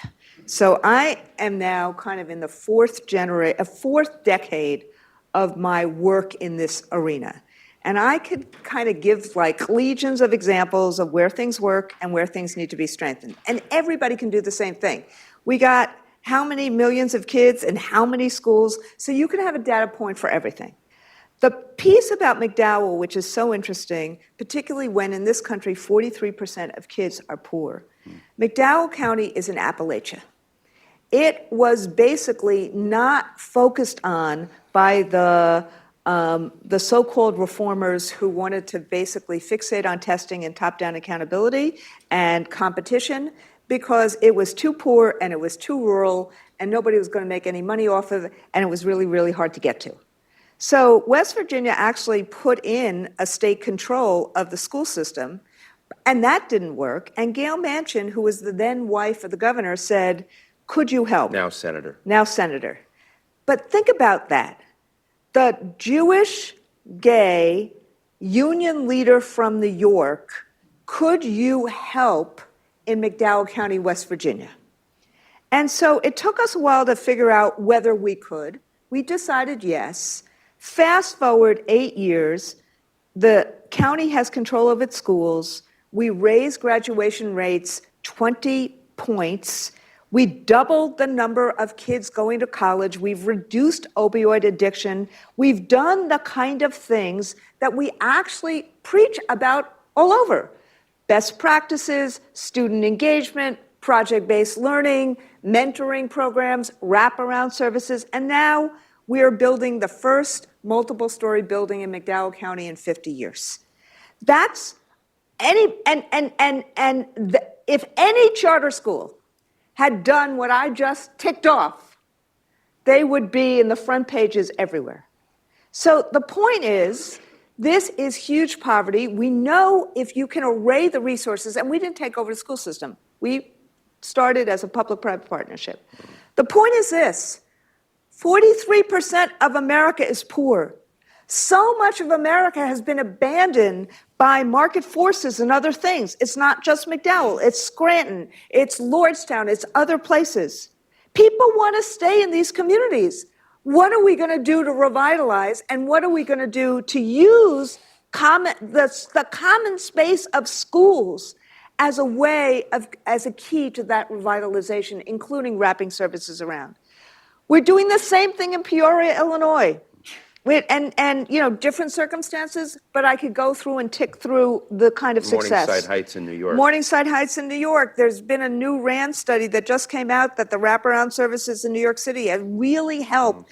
If you think about who our kids are, that's why the first question you asked, what should Washington know? Spend a little bit of time with real people. Stop with the sound bites. Stop with trying to kill each other. Stop with the lies. Stop with who's bigger than who, and actually spend time with real people and try to solve real people's issues. And that's what we try to do in schools every single day. In just a moment, I'm going to invite two folks to broaden the conversation, talk about it. But I want to ask Sorry, you. I didn't mean to scream. You are a well-known Dem. I mean, you play across both sides, but you're a well-known Democrat. Who's been your best partner on the Republican side? Can you out that person and just briefly? Oh my God! share If with I us? out Yeah. that person, they'll never be able. They're going to have Really? to retire. But there he is retiring. Wait, he is retiring. I know who it Lamar is. Alexander. Yeah. So why has Lamar been such a good partner, and what again, in the spirit of today, what can be done to replicate those kinds of partnerships across the aisle? And I would actually say, think about even my saying, I'm fearful for them that they be outed this way, that this kind of civitas is, not something that's looked up to, that this kind of civitas is something that somebody has to try to whisper about. Look, Lamar, two things about Senator Alexander. Number one, he's been around for long enough that he and Al Shanker had a really good relationship, and that created some credit for me. Al Shanker was the very famous Al Shanker was long-term one of my president of the American- predecessors, 3 predecessors ago, Right. but also my predecessor in New York. And it was a different time when, even though you had fierce debates, and Al would have fierce debates with President Reagan and others about competition versus the common good, and there are certain things that have to be about the common good and certain things in our private capitalist economy that are about competition. And if you're about the whole, what Al would argue is if you're about all kids, then you have to be about the public good, not about competition. If you're about a market economy, you can understand about competition. But even though I would say Senator Alexander had a different view about some of this stuff, the two of them believed so much about the purpose and the value of public education, that was a place to start. And what I see with several Republicans that I have worked with over the course of time, including in New York, the most important partner I had in New York was Senator Joe Bruno, Republican or Democrat alike, because he was focused on how do you solve problems. And so with Senator Alexander, he comes from a different perspective, but it's how do you solve problems. Terrific. Well, let me invite to the stage Amy Cole-Smith, Associate Director of the Center for Public University Transformation at the Association of Public Land-Grant Universities. And if you don't know about the land-grant universities, there are lots of them. They're powerful. They're cool. And also Sarita Brown, President of Excellencia in Education. Sarita, oh, hey, hi. You caught me. I was like, where is she? Where is she? Uh-oh. Good to see you both. Thank you. Thank you both for joining us. And I went to a land-grant institution. Oh, you did? Wow, great. I went to the ILR school at Cornell. So let me start with Sarita, and very conversational. I'm going to make this the view on education and kind of getting it right, moving the needle in the right direction. I think, I mentioned McDowell County because I want people to know about it. There are a lot of communities, like you mentioned McDowell County because it's a placeholder for a lot of others. But the question is about respect or demeaning people. And that's part of the inclusion thing, is you want to basically respect a lot broadly. So how are you achieving that in Excellencia? What needle are you trying to move? What problem are you fixing? Well, our purpose is accelerating Latino student success in higher education, right. And we do it against the backdrop of a country's most precious resource, its human resource. That's why we've been tracking demography as a country. That's why the census matters. Right. That's why all the things that we do that look at who makes up America, who we are as a society. The opportunity that resonates with some of what you were just talking about is that there are a lot of solutions, and there are a lot of wonderful academic leaders, university, college presidents and chancellors who every day are taking the students who make it through public school systems and want to get degrees of all kinds, from associates all the way through graduate degrees, and want to contribute. And so I was delighted at this framing because it is about those people who are about solutions. Where is the vector going right now? The vector is that it matters what we do as a society, what we show in terms of what we respect. There is right now in the portfolio of Excellencia in Education over 100 presidents and chancellors who are publicly saying that they are working to make their campuses learning environments where Latino students thrive and all students thrive. They are saying it publicly, they manifest it in their curriculum, they manifest it in terms of what they do for students, and they are saying, we personify the best of the academy. Mm-hmm. And the best of the academy is not necessarily Research One institutions, my beloved UT Austin being one. They are institutions that take in the talent of America, serve them well, propel them into a society. And so this whole dynamic of the idea of serving, we have to show respect for that. We, as a community, as a society, we have to show respect for the things that we value. And winning arguments in crude ways, which has become very in vogue these days, is not healthy. I'm the mother of a 17-year-old. I spend a lot of time talking to her about, mijita, you don't do that. That may happen on television, but in this family, we don't do that. And I can't believe that I'm alone. No. And this is the moment. That's why I was delighted to get this invitation. I was thrilled that you have a convergence of people across all sectors that are trying to do this. Because we are living through, this is I'm not quite where you are, mija, but I'm almost. And it's been a long time, and I've never seen this before. And so it absolutely matters. And institutions of higher education, I have found, are places where we still, when something ugly happens, we recognize that this is not what we do.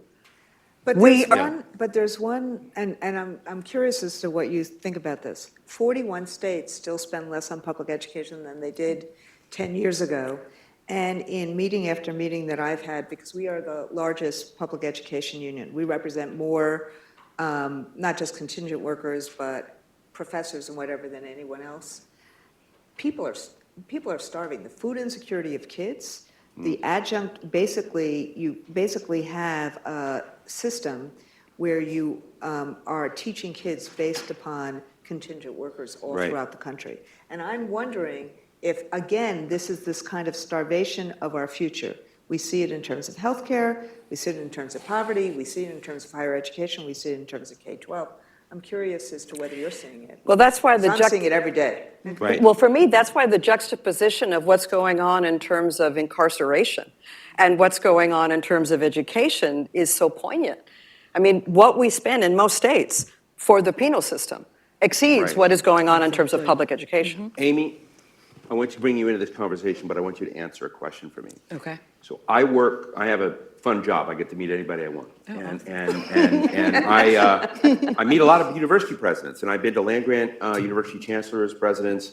I've been, with people like Eduardo Padron down at Miami-Dade College, different sector.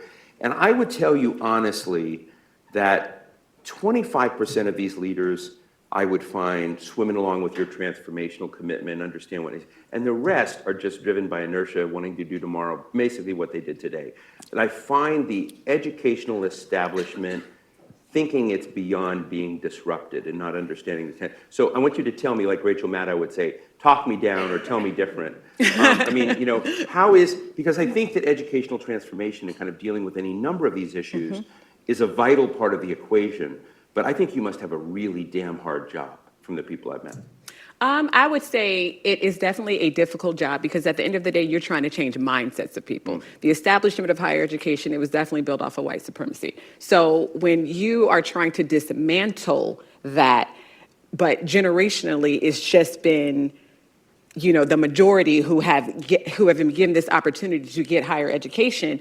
When you are trying to change the mindset, you are going to get a lot of pushback because traditionally that's how it's always been. So when we work with these leaders, the first thing that we're saying is, what is your mission statement saying? What is the vision statement? What is your strategic plan? And is equity and diversity actually even a part of it? And if it is, what have you done so far within your vision, strategic plan, or mission statement to actually show that you are working instead of just throwing money at a program? So for instance, if you look at some of the HBCUs, actually all of the HBCUs who have been graduating, historically black college universities. You have, 28 of them? Yes, we do. Who have been graduating African-American men their entire existence. They've been doing it with less. But then when you look at some of our land-grant institutions where that is actually a problem for them, a lot of them, the answer is, well, let's throw money at a program and do it like that. But you have to do more than that. These students that you're bringing in from some of these low-income communities, they have to have a sense of belonging. You can't just bring them in and say, we're going to graduate you and then we're going to check you off to show that we have equity on our campus. No. What else are you doing to make them feel belonging? Do people on the campus actually look like them? So not only are we, in a way, trying to dismantle and disrupt what has been historically within higher education, education, but also looking at the faculty. You know, you have brilliant Black and brown people who have these brilliant minds. Right. Bring them up and you know, let them show what they have so that they can not only be leaders, but also mentors to these Black and brown So students. the insight I've had with Randy Weingarten's And work. tenured professors, Yeah. instead yeah. of just Oh, yes. adjuncts who every single year don't know whether they're going to have to cobble together Right. 5 different jobs, That's and they right. don't have health insurance. That's exactly right. So one of the things that Randy helped me understand years ago was that education and teaching in these institutions that are getting the spotlight put on them for all of social dysfunction. I'm wondering if the same is true in the universities you work with, where if you're not looking at the structural racism and discrimination that's been part of finance and housing and the legal system and incarceration and all these other pieces. So how much of your burden is actually beyond the schools and universities and you begin looking at the ecosystem of how, I mean, one of my former colleagues at The Atlantic, Olga Kazan, wrote I really recommend this piece that she wrote about a young, bright African-American woman in Baltimore, and how the cards were just stacked against her, and how you're in one zip code and there's a 20-year life expectancy difference between one district of Baltimore and another district of Baltimore. You know, it's really horrible. And so, again, when you kind of look at those people who get at the point where they can get a university, there's been a lot of other crap that's out there. So that makes your job even tougher. It does. We have a portion of APLU, which is the urban serving institutions, or urban serving universities. And just with them, they're trying to reach more out into the communities and also have these institutions partner with the K through 12s because, you know, it's all about access at the end of the day. Right. You can't just go to probably a first gen student and say, hey, we want you to come to college, you know, because a lot of that higher ed language, a lot of people really don't understand. So when you're going to these first gen students who are from these low income communities, you have to have more than just your admissions package. Right. You have to tell them, okay, by you going to this institution, this is what's going to happen. This is not only are you going to aid your family, but also your community in general, and how you can stay here and actually uplift your community when it comes to economics as well as health.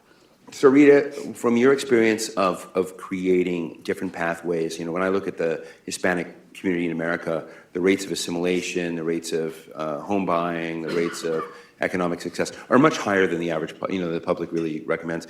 What is happening that's right that's replicable? I mean, what do you need, you know, to sort of, I mean, we have two people here that are dealing with other pockets of the community. So what's going right in your world that can be shared as a There are more solution builders. There are more presidents and chancellors who are taking responsibility not just for their campus, but for their community and where their students, their graduates then go. We have, because we've been doing this work for 15 years, we have a searchable database called Examples of Excelencia every year, which is solutions across the country. The Growing What Works database. I would imagine that we will find affinity when we look at not only where, but how and what they do. And part of the reason we do that is because when you catalyze this kind of conversation, and there are people who say, well, what can I do? This is where they would look. We would, and I go back to the point that I made earlier. I mean, I think that the opportunity to frame the moment where, yes, we identify the challenge, but we don't take for granted that there are like-minded people who every day are turning it out. And I think that's the through line, the thing that gives me hope is that even with the kind of polarization that we have in the country right now and the huge income disparities and wealth disparities, these kind of programs where people take responsibility and say, yes, we have challenges, but what are the solutions? I mean, if I just may, among the institutions that we work with, they not only enroll but graduate 1 in 4 Latinos across this whole country. That's 100 institutions. So if that's possible out of a universe of 4,000 plus, if that's possible, just the energy of people who want to go towards solutions and keeping it safe and building it, we can turn the tide on this. So I want to ask you each a 30-second question because we're constrained on time. Randy and I did this cool thing once. Remember, what was the guy's name? Checker Finn? Is that, yes. Yeah, Checker Finn, former Assistant Secretary of Education. You know, a kind of gladiatorial rival to Randy's view of the world. And I had them both on stage at the same time. And so we did a session called Trading Places. And without telling them, I had them get out of their seats and switch seats and then each argue the merits of the other's argument, to walk in the other person's shoes. It was the most impactful thing on public education and charter schools I've ever done. It taught me more. And so just in 30 seconds, I'd love to hear from you, just as an exercise to show the world how you do this. Think about your rival. Think about the people that don't agree with where you're at. What's the best concept they have that you need to reconsider? Sarita? Since I'm not quite grasping what I'm supposed to do, Randy, Tell me the could you- best side of your opponent's views. Something that has merit that you need to think about. That quality comes in all kinds of ways, and that the energy of today's students in all its forms is necessary for us as a country to thrive. I think that's really your view, but that's okay. That passion. Randy? That, that not every child is getting a decent education. And that is absolutely right. Not every child is getting a decent education. And that we have a responsibility, all of us, to figure out how to do it. And they would say, this is one way, and I would say, this is another way. But they are right that we have to do a better job confronting our future. Amy? Well, my rival would say, we want the best students at our institutions because we are the best. We are the best, one of the best institutions. But I would clap back and say, look beyond your zip code because some of those best students that you are looking for are way out there. Please give a round of applause to Amy Cole Smith, Randy Weingarten, and Sarita Brown. Thank you all very much. Thank you. Thank you so much. Thank you. Please welcome Susanna Welford, President and founder of Running Start, Maria Teresa Kumar, founding president of Voto Latino, Ben Needham, Director of Strategic Initiatives for the Human Rights Campaign, Alejandro Castillo, CEO of the YWCA, with Julia Manchester of The Hill. Thank you so much for coming out today, guys. Oh, that mic is weird. I was telling everyone I feel like Britney Spears with one of these things, so apologies if it falls out. I'm still getting used to it. So I just wanted to kick off the panel asking about the current state of civic engagement in 2020 as we head into this major election year. It seemed like we saw a very high turnout in 2018, especially from a lot of the groups that all of you work with. So starting with you, Suzanne, and we can go down, what is the state in terms of women? Because I know you work with engaging women in particular. Yeah, well, so Running Start works to get young women to see themselves as political leaders. And we do a series of programs, and I always think that my best measurement of sort of the mood of young people in the country is looking at these applications. And this time we've got a huge number applying, much more so actually than 2 years ago. And we actually, I think the most interesting part of it is we have a question saying, would you ever want to run for office? Because a lot of the women, even though our program is all about political leadership training, some of them are like, I want to learn about it, but I don't want to do it. This year, it's like 80% are saying that they want to run for office. So I think that that's a really good sign that politics seems positive right now. Absolutely. Maria Teresa, what about you? So I think one of the biggest things that we at Voto Latino, we're super excited about is that we're 15 years young. This is our 15-year anniversary, and it coincides with one of the largest participation opportunities in the Latino community. Since 2016, 4 million young people who heard the president call their families and loved ones criminals and rapists will be eligible to vote for the very first time. Starting in 2016, 1 million young Latinos will turn 18 that won't crest for the next decade. While the majority of whites are 54, the majority of Latinos are 19 years old, and they're participating. Pew just came out with a study yesterday, for those who saw, and basically affirmed that Voto Latino is not on a fool's errand. For the very first time, the young generation in 2018 outpaced older voters. And in 2020, for the very first time, you're going to have 12 million more young voters than baby boomers. And what's neat about that is that 2/3 of them are young people of color. And when you see what it means when young people participate and they go out, all I need to show them now is the 2018 election, where it was the highest participation rate of Americans across the board in 100 years. And young people led the charge. And we saw in January 3rd of last year the most diverse Congress in our nation's history, women, veterans, people of color, LGBTQ, across the board. That was actually almost fulfilling our Constitution. We're not quite there yet, but we're fulfilling our Constitution. But the diversity is what makes it special. The results is really what should count. There are over 270 pieces of legislation right now that started with the modernization of our election system, background checks, it addresses climate change, and the list goes on. That was passed by the most diverse representative government in our nation's history that now sits at the feet of a Senate that does not necessarily look like America. So our charge in 2020 is to make sure that we keep engaging young people. Our goal is to register over 500,000 individuals in key states and mobilize 1 million. In the 2018 election, Voto Latino registered over 202,000 registered voters, again in key states. We directly impacted and mobilized 77% of them to go vote. We registered over 15% of new Texans.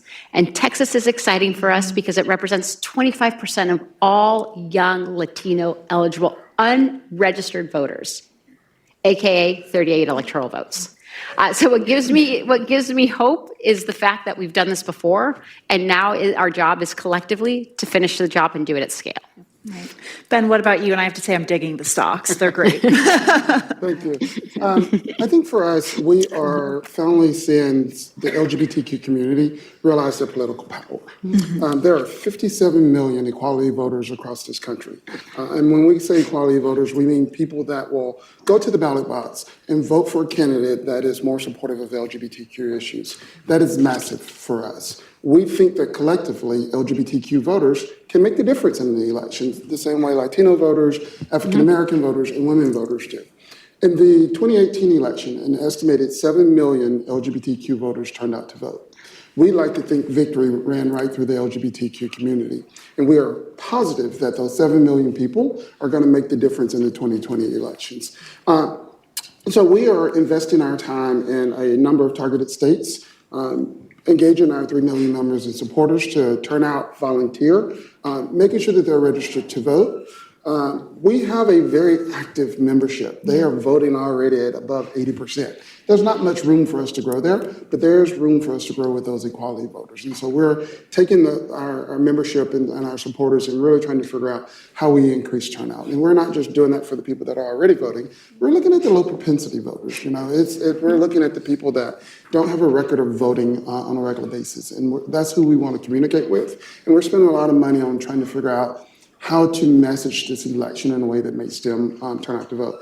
And what we did find in the 2018 elections is that the message that works best for us is not our message alone. It is the collective attack that is going on. It is the attack on women. It is the attack on African Americans and blacks and other people of color. It is the attack on Latinos, as well as LGBTQ people. And so collectively, we're telling that message. We know that we can lift everybody up and hopefully start to make some changes in the Senate and a few other offices that we care about. Right. And Alejandra, I know you work specifically with Latina voters. Tell me about what the state of their civic engagement. So to correct the record, I work with all women. Yeah. So I, Yes. So I represent the YWCA. Let me say that one more time. The YWCA, and we're 162 years young.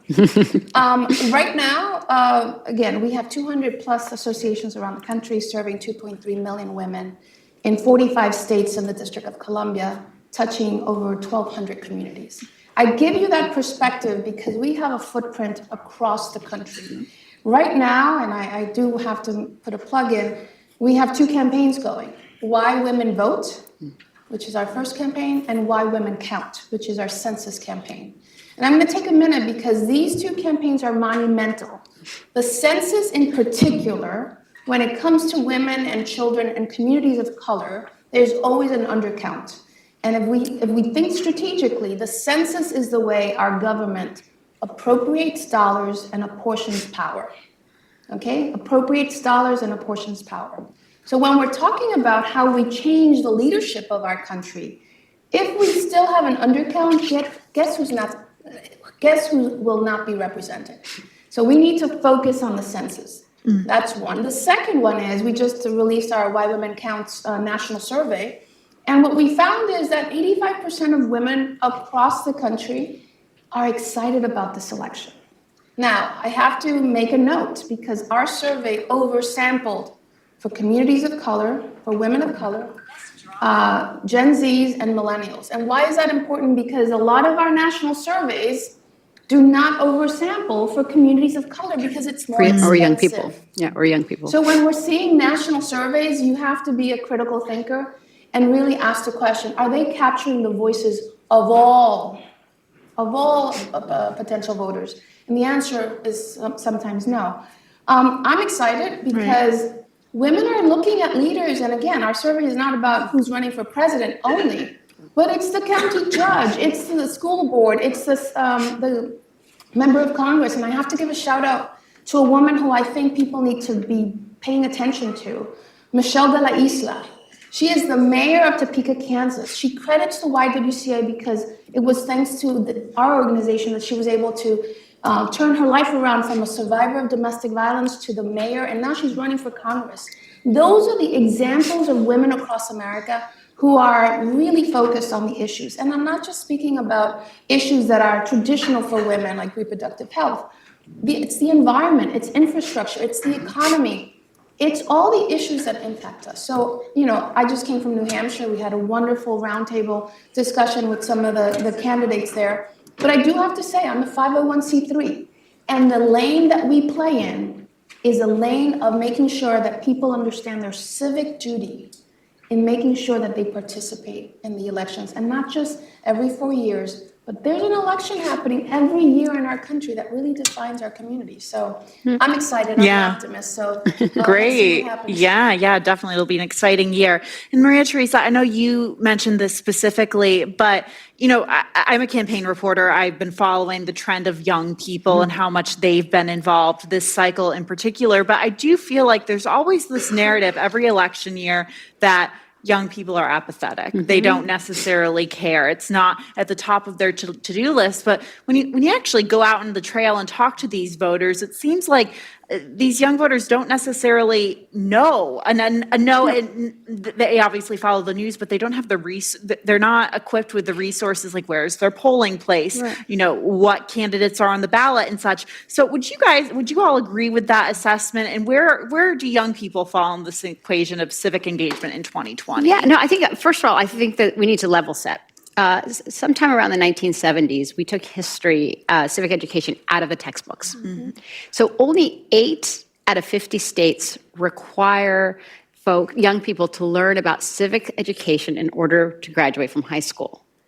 And some of those 8 states means you basically have to teach to a test. So there's a generation and a half that does not know the basic principles of electoral college, of how your vote actually matters, how do you make changes.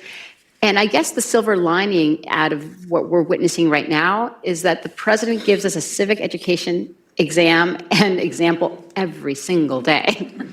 And so that allows us to see that engagement matters.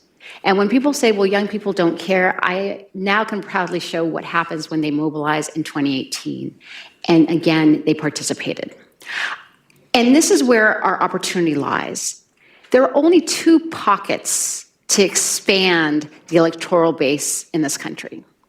The 12 million plus young people that I just mentioned that will be eligible to vote for the very first time, and 15 million unregistered Latinos, and roughly about 6 to 7 million unregistered immigrants that are eligible to vote, right? There's just very few pools.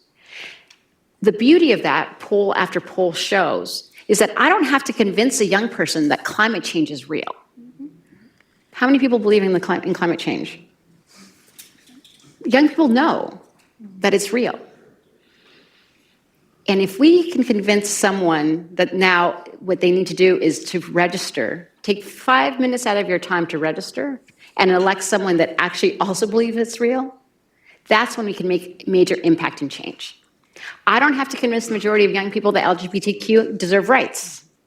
I don't have to convince people that a DACA recipient should also have a fair shot at this game in the United States. Young people are there. Changing attitudes and behavior is the hardest thing that we have to do. And folks are there. when it comes to the young people community. So our job is to close that margin quickly.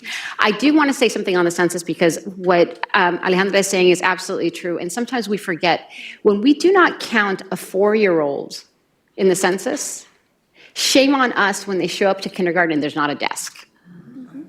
Shame on us. Because that young child will not have a desk for the next 10 years. That is what is at stake.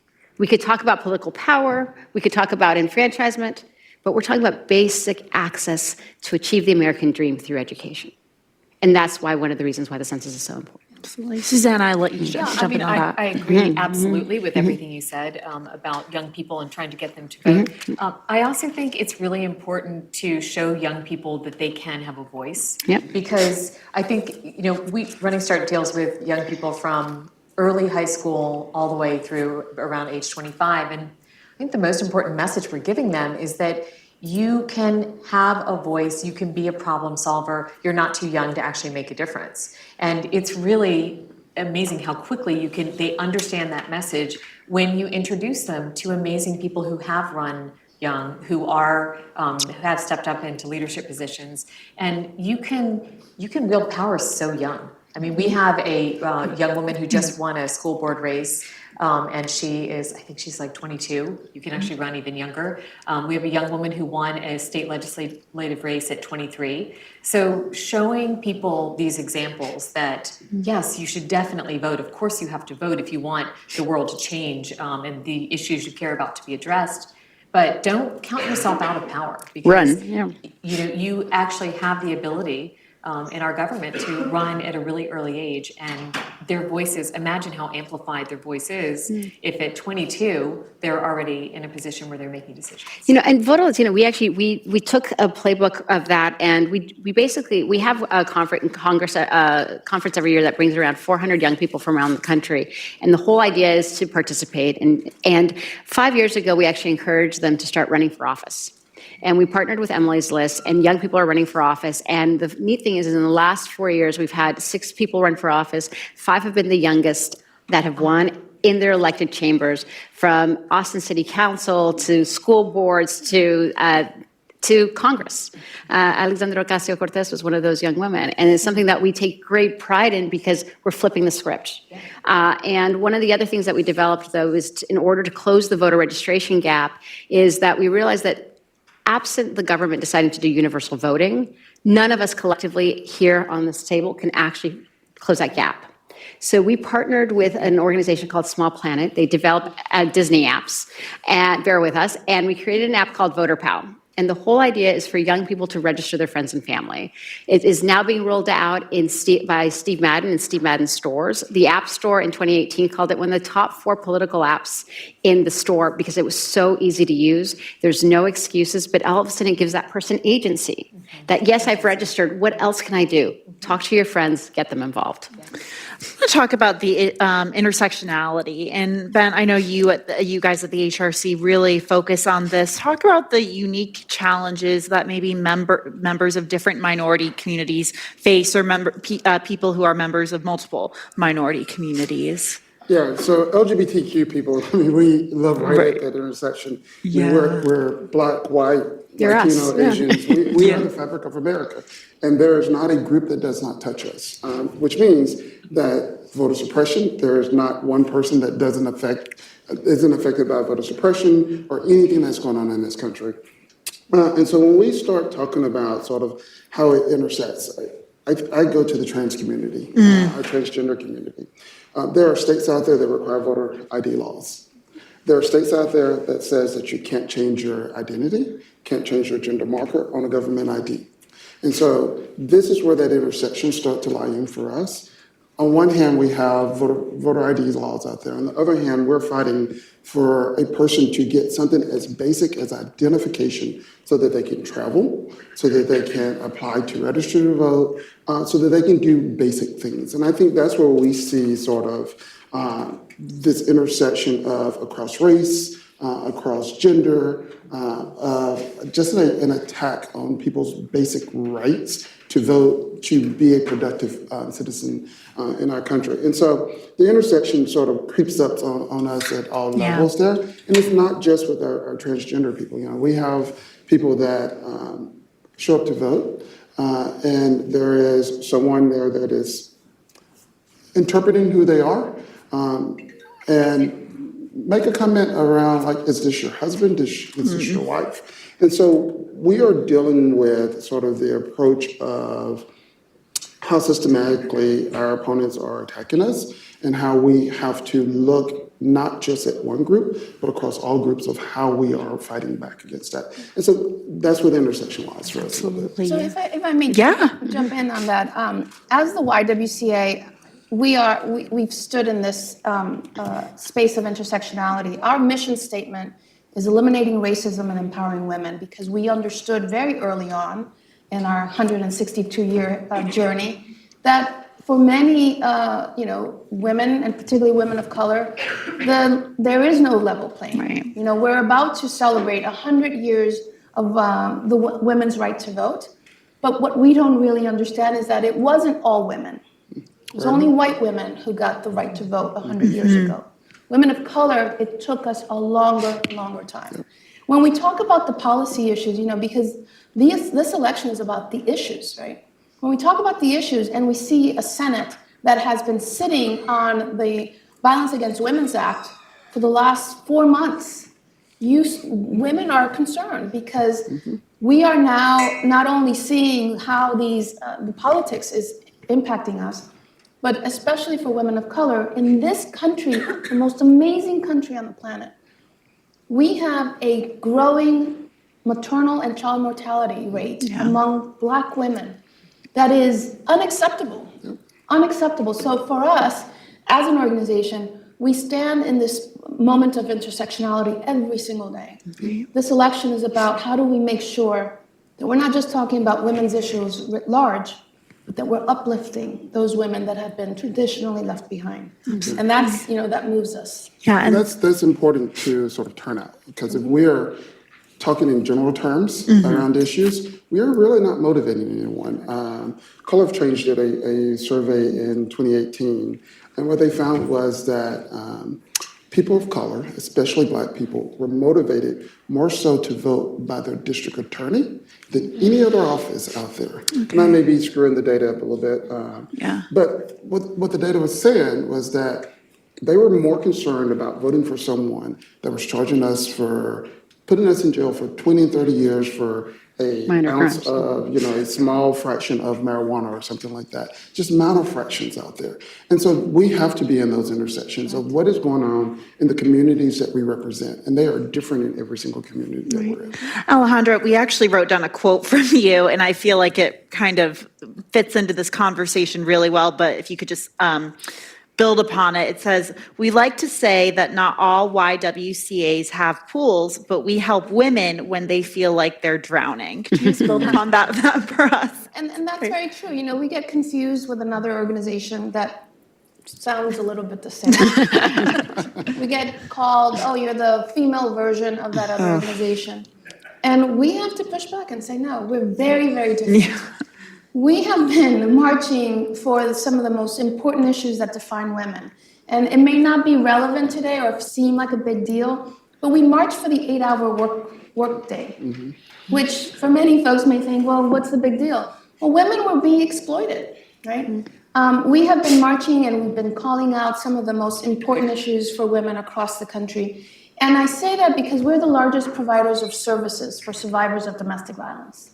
And I'm going to tell you, my job is easy because I'm in Washington, D.C., but the women who lead the YWCA, they are welcoming women who are coming in broken, physically, psychologically, emotionally. So we build them up. And that's why it's so important to make sure that, we support organizations that have been doing this work, because we're the silent entities, nonprofits, and I will give a plug to all of my nonprofit organizations. We pick up where government has kind of left off, where the private sector doesn't think that they should do anything. So we're left picking up the pieces, not only because we want to, but because we have to. So when we talk about, a more perfect union, Nonprofit organizations are the ones who continue to weave when the fabric of America is tearing apart. And I think that we have to highlight that because philanthropy does not do the best of job in keeping us together, in working together and building synergy. We fight for the crumbs, and that is not the way we should be thinking about how we heal our country. We have a little over 30 seconds left, but quickly, in terms of turnout, looking at 2020, are we expecting larger turnout than 2016? I mean, 2018 was very large, but that was a midterm year, and we know that turnout tends to be a bit lower that year. But what are your predictions? I'm not predicting anything. The moment that people start listening to polls, they think that they can sit home because someone else is taking care of them and and it's done. No, it's all hands on deck. It's the very clear vision. If your buddy says I'm not going, give him a ride. We just partnered with Lyft, so if you need a free ride, come to Voto Latino and we'll give you a free ride. This is all hands on deck. And we can, and I think it is one where we need everybody to know what their rights are, to share what their rights are, because I will share with you that there are shenanigans that will happen. And as an American, as a registered voter, every single person in this room who's eligible, every single one of your loved ones, every single one of your friends, even people who you don't agree with, has a right to participate. That is what makes our country stronger. Absolutely. Well, thank you so. Oh, I'm sorry. So I would just say if you look at the research out there, they're estimating that on the low end, 10 million more voters than 2016 is going to vote, and on the high end is 24 million voters. And I agree with you. Don't read that. I need everybody to go out. It is about, we have an energized electorate on both sides here. And so when you hear 10 and 24, that doesn't mean that's people that's going to vote the way you want them to vote. That is 10 million to 24 million that are going to be engaged. And we have a responsibility to get involved to create the union that we want to live in, that we want to represent us. And that includes women, LGBTQ folks, Latinos, and every major group that is out there. Julia, can I just say yes, of kind course. thing is that if you look at the women who won in 2018, who were they were outliers, people didn't think they'd win, and you find out how did they win? They went and they found those people, they knocked on those doors. So I think if we get more diverse candidates running, then hopefully we'll have more voters. Fantastic. Well, thank you so much, everyone. This was so informative. Thank you.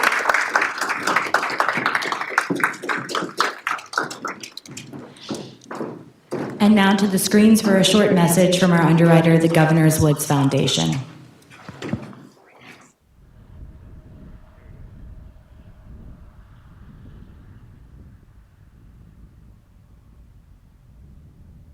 What are the most pressing issues that you think we're facing?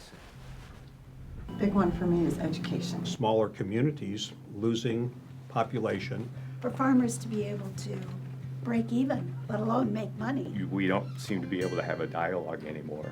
Methamphetamine. Children's mental Land use, climate change. Climate change. It's just such higher a education costs. Options are only falling downhill since then.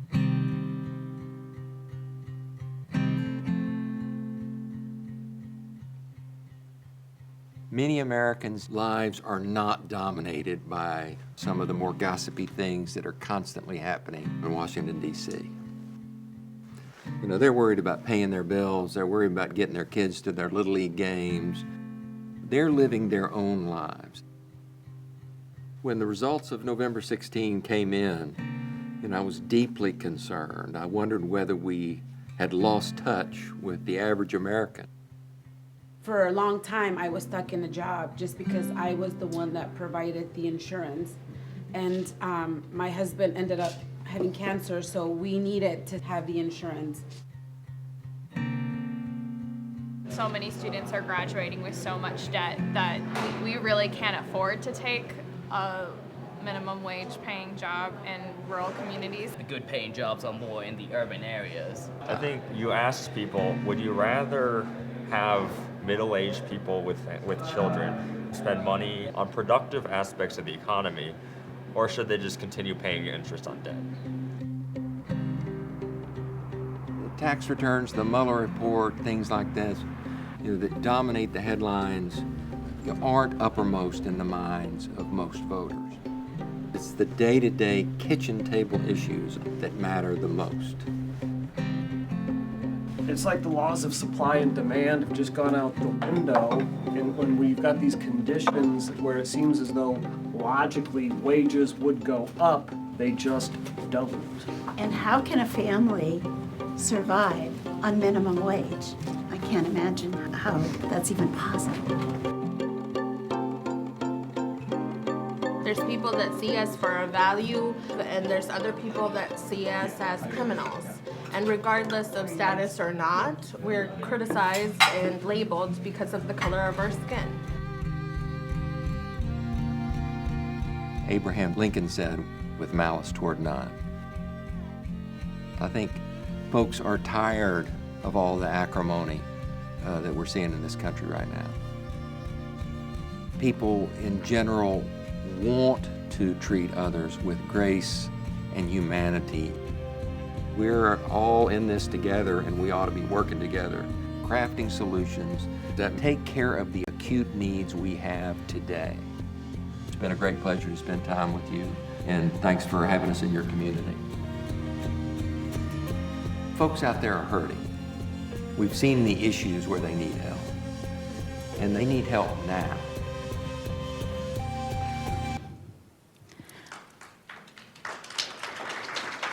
Please welcome Richard Vague, Chairman of the Governor's Woods Foundation, for underwriter remarks. Thanks, thanks very much. It's a great honor to be here, and Steve, thanks for including me in our organization. I disagree profoundly with the idea that we are a deeply divided nation. The video you just saw was a little bit of a summary of a tour we did of 10 states across the country where we conducted over 30 focus groups over a 2-year period. We were in 10 states. Wherever we went, whoever we talked to, the issues were the same.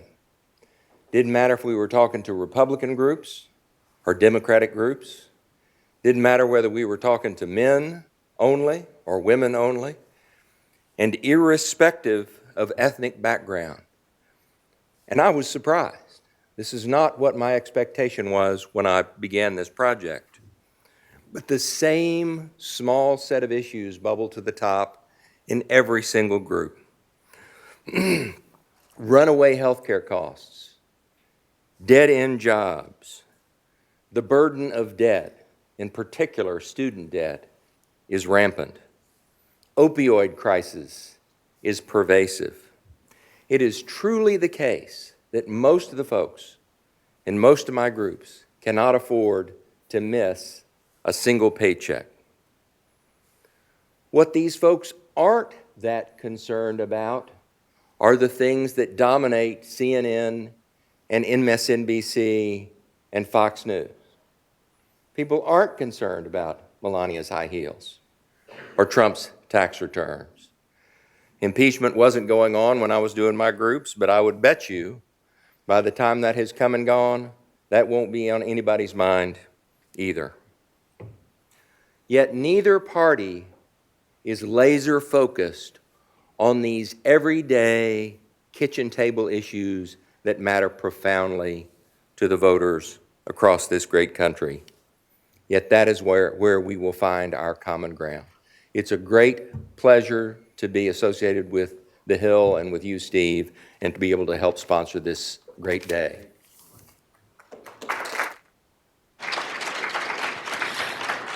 Please welcome Megan Smith, CEO of Shift 7 and former U.S. CTO, and Dr. Ellen Stofan, Director of the National Air and Space Museum, with the Hill's Steve Clemens. Hello. Okay. Yay.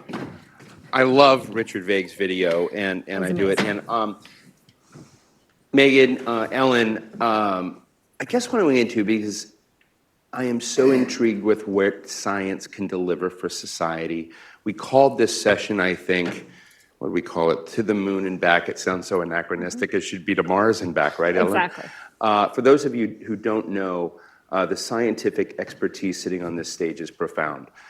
When you add the gender issue, which I kind of hate doing because I think you're just the most profound scientist I know. Ellen was a former chief scientist at NASA, now heads the National Air and Space Museum, and she's a Mars wonk and a Mars obsessive.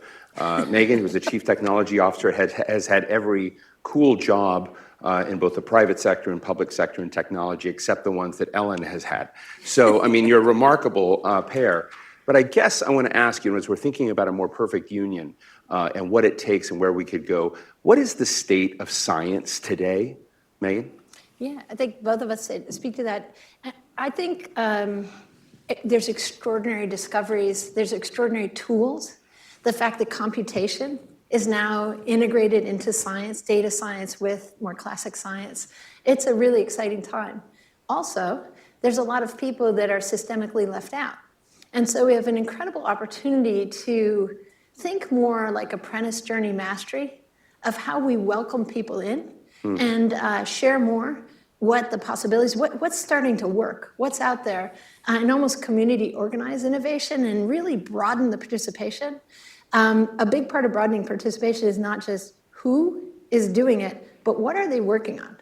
So I'll give you an example. I just came from the Sundance Film Festival where there's some wonderful films. One is called Coded Bias, about algorithmic bias, because one group is writing all the algorithms and not paying attention to the breadth, like face recognition is very racist and sexist and ageist. There's a film there about Tesla. And I love Tesla, I'm from Buffalo. He lit Buffalo with Niagara Falls, right? But a lot of people don't know that at the Chicago World's Fair that we love Edison and Tesla and the fighting, we don't know two other stories. One story is the woman who invented the dishwasher, now the company KitchenAid, Josephine Cochrane, you never heard of her. And the other story, the reason why. A paper written by Ida B. Wells, Frederick Douglass, and others, the reason why the colored American is not in the Columbian exhibition is the name of this paper from the 1800s, 1892. These people in this paper list the African American pavilion that would have been in the Columbian exhibition, like pages of patent holders, sculptors, architects, philosophers, poets, 25 years after slavery ends, and the accomplishment, I want to make it in VR so we all can see it. So I think about Silicon Valley and how racist and sexist it's being on around inclusion.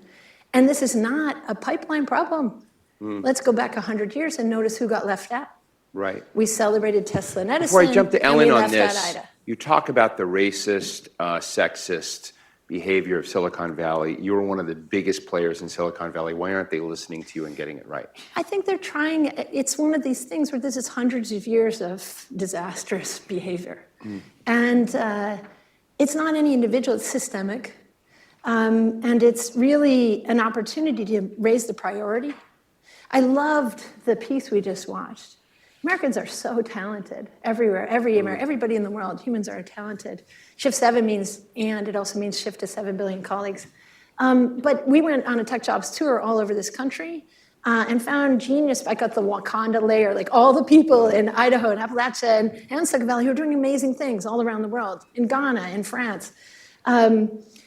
There's talent everywhere, and what's happening is the cultural binding, the bro-utopia, the who looks right, who do we see on screen? I have a Raspberry Pi in my pocket. It's just a chipboard, right? It's the same as the thing, we learn to use this, but we don't learn to play with this in second grade. We learn to read and write, but we don't learn to write STEM. And Ellen, you have so much of this, but how do we scrub everyone in a kind way to apprentice journey mastery themselves in the way we've done for the great history of the country with some people? How about everybody? And how about starting in second grade with this? The McDowell County, we talked about that. Sure. The Muskogee Creek tribe of Oklahoma does robotics and Head Start. Right, so let's do that. Right, sounds great. So we have things on that, and we can talk more about that. Ellen, I think Air and Space Museum is the most visited museum in the country, in the United States, right? So how do you translate that strength and magnetism of what you're now running into an inclusive appreciation for science and tech and the next generation of opportunity? A lot of people are scared of technology. A lot of people are scared of what AI will bring. A lot of people have been displaced by technology in the past. How do you see your role smoothing out those transitions? Well, I think part of it is to how do you give people a feeling that they have agency in their own future? And I think, again, also loved that video we just saw. And I think people are increasingly feeling like the future is something that's happening to them rather than something that they have agency in, because a lot of people have been excluded. So when we think about the things, like we're in this really on the verge of such amazing things. I mean, I honestly think we're going to have urban aerial mobility in the next decade, flying cars, more commonly known. You know, we're really looking at how space is expanding. We're going from government astronauts to private astronauts. Private companies, is low Earth orbit in the moon? Are they potentially new economic development zones? You know, we're actually, I think in the next 20 years, actually going to see someone step foot on Mars. We're discovering thousands of planets constantly. We're looking beyond all this exciting, wonderful stuff going on. But then you look at who's excluded, who's not participating. And to me, we're just leaving talent on the table. And so at the Air and Space Museum, we're really thinking about how do we engage the next generation of innovators and explorers to make science, technology, engineering, math look more like our population, because it doesn't right now. We have failed.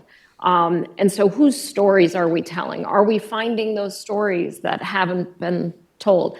I saw the play Silent Sky last night about Henrietta Leavitt, the famous astronomer who worked at the Astrophysical Observatory in Harvard and helped us understand how to measure distance in the universe. None of us have ever heard of her.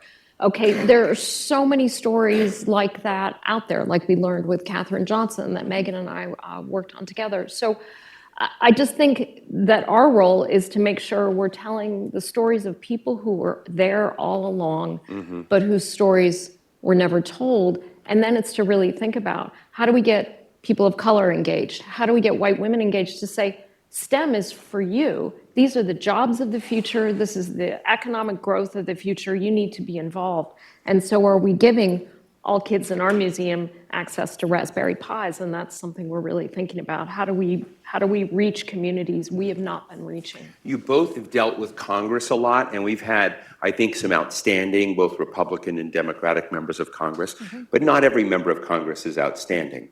No comment. What's that? No comment. Yeah, and both of you have to deal with these folks. And when I ask about the state of science, those of us who look at, you know, debates on climate change, climate science, when you look at issues like going to Mars, or you look at the question of who are the players and also the hidden voices and hidden players in our history, there's a very uneven literacy in Congress, in my view, in this. Am I wrong? And I guess what should we be worried about that? Because, you know, I just, you know, I feel like this climate stuff right now, I can't believe we're continuing to have fights about, you know, a basic, not, you know, before you even talk about whether there's something that should be done about, you know, climate change, for instance.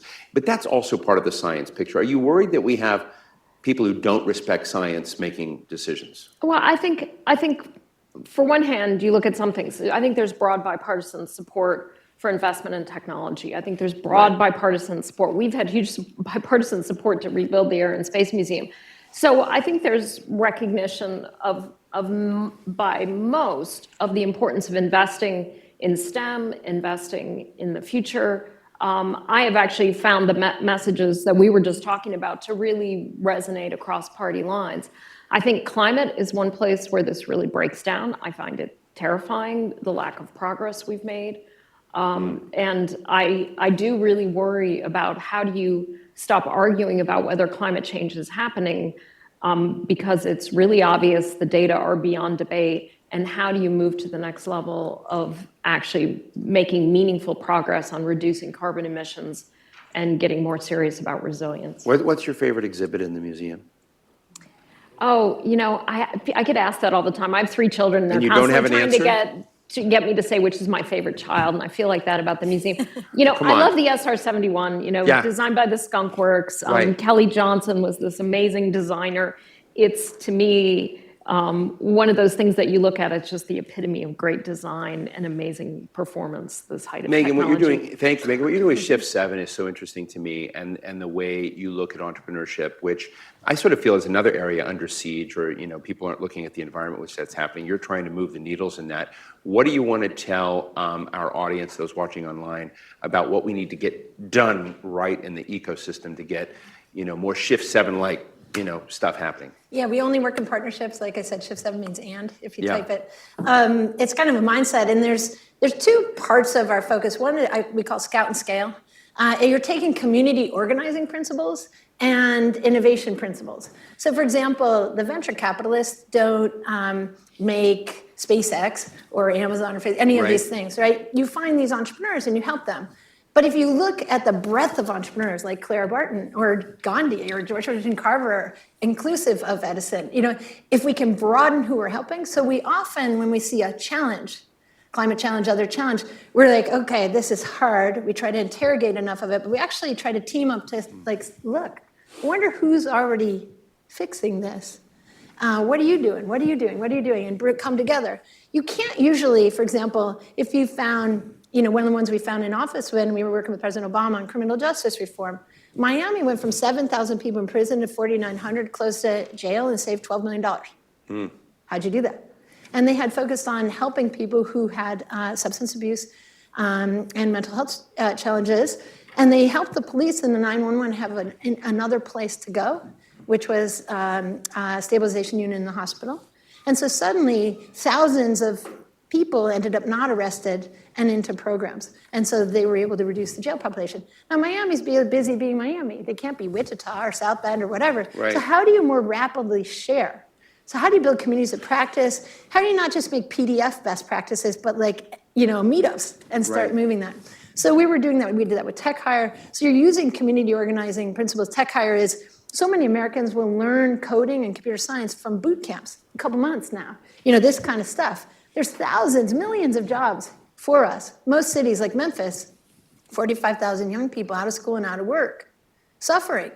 And FedEx and AutoZone starving, And so Mecca is there bridging with Code Crew. So what we did is try to find Mecca or Keegan, who's just opening a tech center in the Mississippi Delta, in the tiny town of Water Valley, above the grocery store, where all the kids who didn't go to college, who are hanging out, they could go work at McDonald's or whatever, but instead they go to coding boot camp. He's on his 4th class.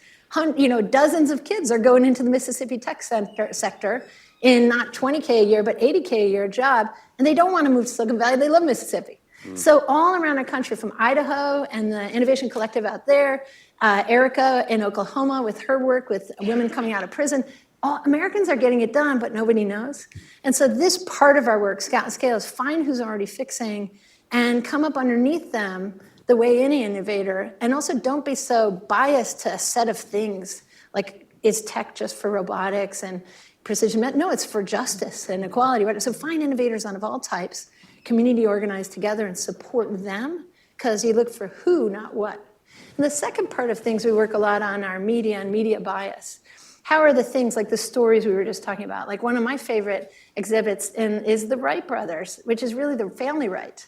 And so we did a thing with Amy Poehler Smart Girls, Shift 7 team, and the female quotient, we posted 20 stories of extraordinary accomplishments by women for the first 20 days of this decade. And so they're up, and one of them is Susan Wright. Wow. You never knew that Wilbur and Orville's mother was a mechanical genius.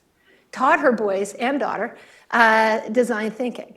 And that it's this family right that had a bicycle shop, because that was kind of the right design center to get into the air, really did this together, and I that their have to admit, sister was I've involved. never heard of Susan Wright. Yeah. I mean, I feel ashamed. Well, no, you shouldn't feel ashamed, but yeah. you should feel motivated, because that's the Yeah. thing. We don't have to blame ourselves. Right. We grew up in this very biased thing, right? Yep. But we have to notice and then start telling the stories equally and let them stand. Bessie Coleman.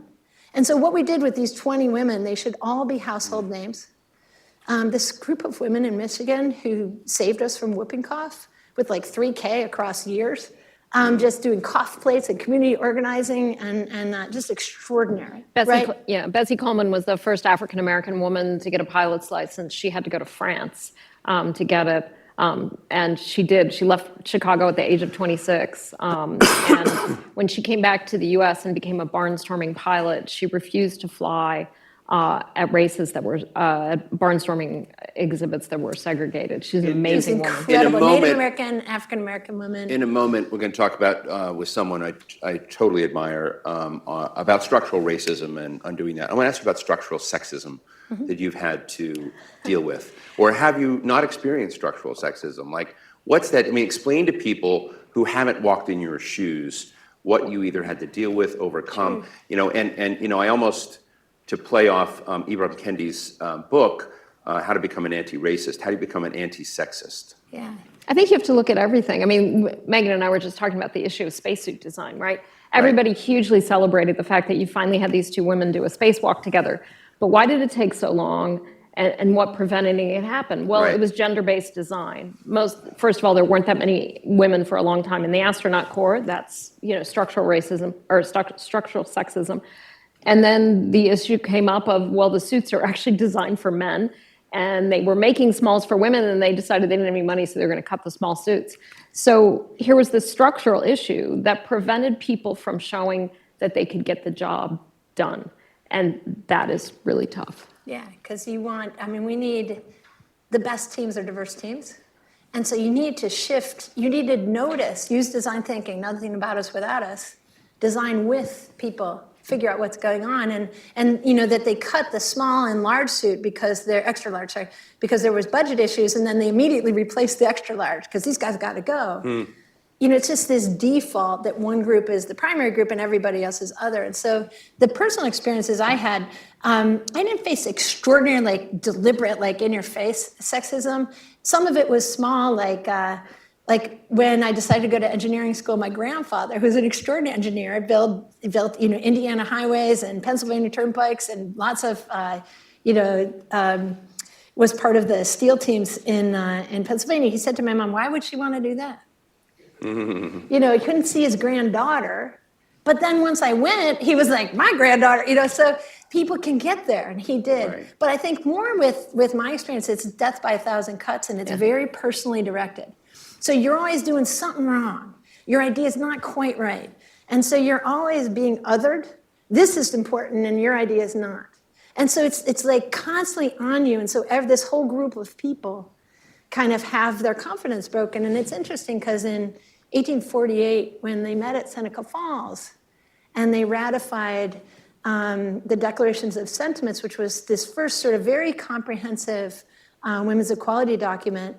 It's not perfect, it has some issues, but the last couple are all about this inclusion in the economy. It has equal pay, it has taking all of education, in this case it's the tech education is biased, but they said he has sought to destroy her confidence and get her to lead a dependent and abject life. 1848, confidence. So it wasn't an individual, but it's a systemic confidence destruction from media images, 15-1, boy programmers to girl programmers in family TV. So it just tells you don't belong, you don't belong. Right. And then your idea doesn't belong, so we don't want to apply to tech to other topics. Right. All the nonprofits in this town, most of them don't have a CTO or a chief data scientist. Was tech not useful for everything? But we got to help them and do that.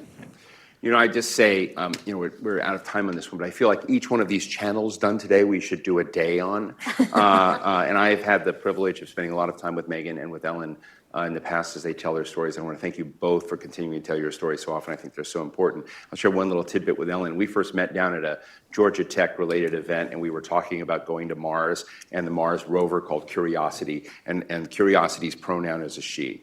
And you remember that? That was a fun thing. But thank you so much. I look forward to you getting us to Mars and running the Air and Space Museum. Megan, thank you so much. Megan Smith, former Chief Technology Officer of the Obama White House and CEO of Shift 7, and Ellen Stofan, keep forgetting her, Director of the National Air and Space Museum, but chief cool person in NASA. Thank you so much. Thank you. Thank you. Thank you, Derek. Thank you very much. Please welcome Ibram Kendi, Professor and Director of the Anti-Racist Research and Policy Center at American University, with Steve Clemens. Thank you so much for doing this. We met when I was at the Atlantic. Yeah, back there. Okay, I've been waiting all day for this. Ibram, please come on and join us. I am obsessed with your book and your work, and we've got an interesting crowd here. We've been talking about this subject of how to make a more perfect union, and to do that, you need to have what I think you've tweeted about a lot, be introspective, be measuring what we've done. And we've been talking about a lot of things. You just heard me talking about structural sexism in the country, structural racism, and you made an interesting point at the Atlantic festival, which where I first encountered you, which was you can't just be enough of trying not to be a racist. You have to be an anti-racist. There's a proactive dimension. So why don't you share with our audience where the starting place for getting to a more perfect union on some of these issues should be? Wow. Well, I'm excited, of course. Make it good, because you're the last speaker. No pressure. Sounds like my father. Yeah. I remember doing this big speech when I was in high school, and we went. That was the MLK speech? That was the MLK Tell them speech. about that. That's a pretty cool moment. Yeah, so the day before, Right. my father and I go to this massive, the Hilton Chapel in Woodbridge, Virginia, which seats about 3,000. Tell them the name of the high school you were at. Stonewall Jackson High School. Yeah.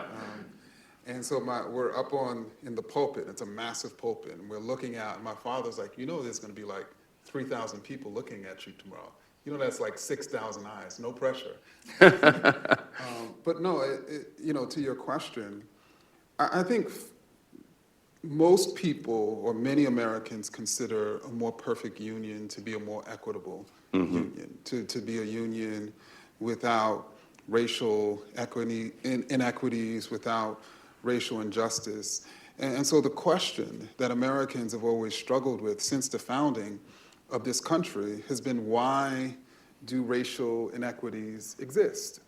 And there's largely been two answers to that question.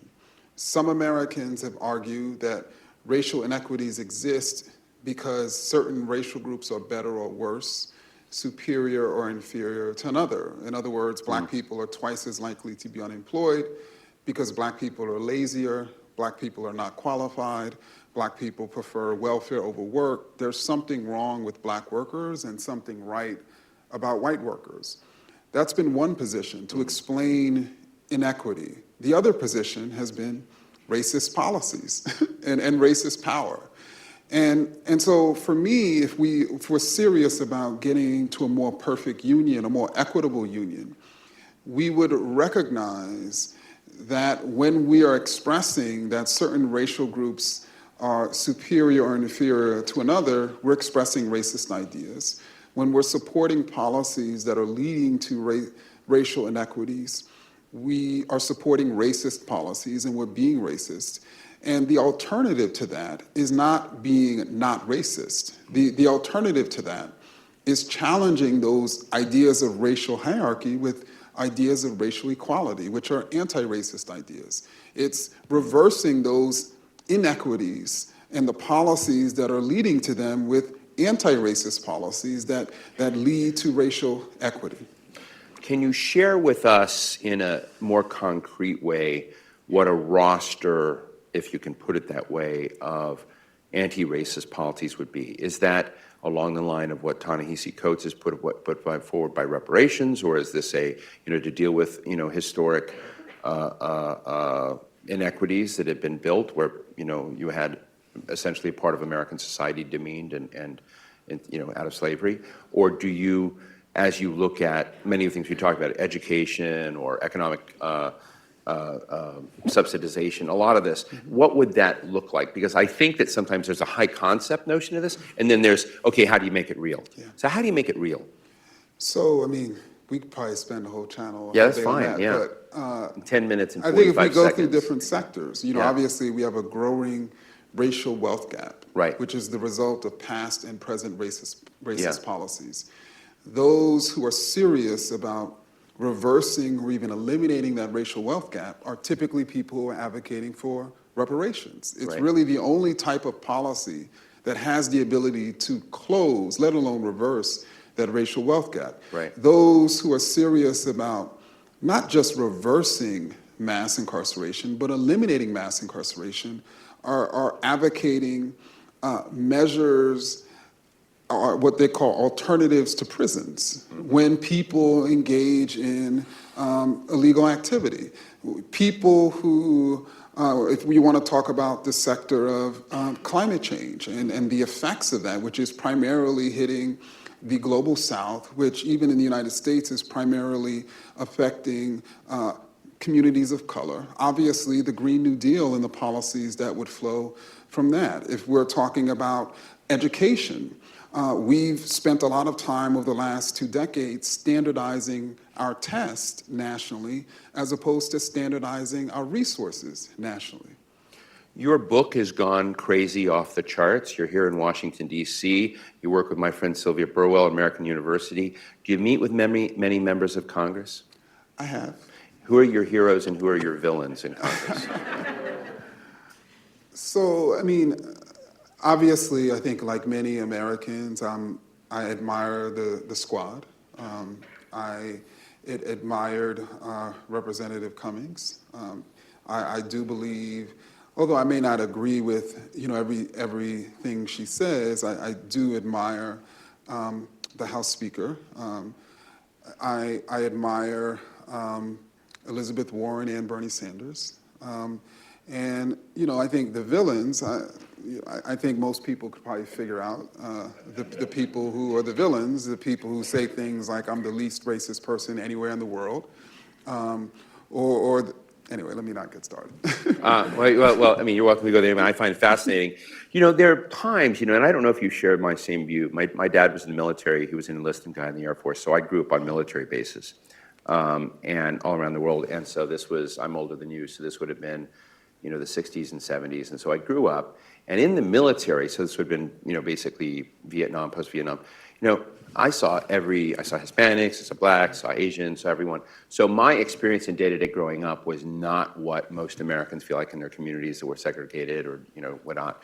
And I'm wondering whether things like, military service back then, whether things like the GI Bill were steps at that time that in a way had an anti-racist effect, or whether you think that's silly. And whether or not we need to recreate things like that put people working together, doing together without regard to color, which is what I saw sort of in the military that I saw as a kid. But it just is something that's been hanging with me. Like, what do you do programmatically to take your message and make it real? And I'm wondering if accidentally, not at the senior level or the officer level, but in the enlisted level, whether we may have been there. Even though, of course, many white Americans had bone spurs in their feet and didn't join in. But my dad was one of those that was in. So, thoughts? I would always advocate for people of different backgrounds to be put in similar situations in which they have to rely on each other, as certainly people must do in a military unit. But I think the larger sort of issue is, so let's say if you come from a lily white background and you have been taught a specific set of anti-black racist ideas, and then you come across a black person who is defying those racist ideas, what some white people would do is classify that black person as extraordinary. In other words, they're not like those ordinary inferior black people. So having exposure to a person who is defying one's own racist ideas could, of course, cause people to say, you know what, that group isn't that way. But what it oftentimes does is it causes us to make that person exceptional. And I don't think we realize just how widespread that is. And that's how you can have so many Americans defying the racist ideas about their particular racial group, but still so many Americans hold those racist ideas about that group. I haven't read the speech you gave on the day that you were with your dad and facing 6,000 eyeballs, but I've read a lot about the speech. And I would love to see the real speech sometime, but I think that the reaction of why you won that MLK Day speech, apparently from those who reported about it, was because you weren't treating Martin Luther King as a historic figure the way the deal was done. You translated him into a present cause that had to continue to change the game. So what do you think we don't get that you were sharing with that audience today that you'd like to share with us about that? So, that specific speech, I actually am proud that in a way, I sort of sought to bring King back to life. What I essentially did, they said you were angry. Yeah, I was, I was a little more Malcolm than Martin. Yeah. But, and essentially I took the I Have a Dream speech and updated it for the year 2000. At least that's what I imagined that I was doing. But But what I actually was, in fact, doing in the speech, particularly when I look back on it, was I was essentially expressing all of the ideas of the 90s that I had consumed about Black youth.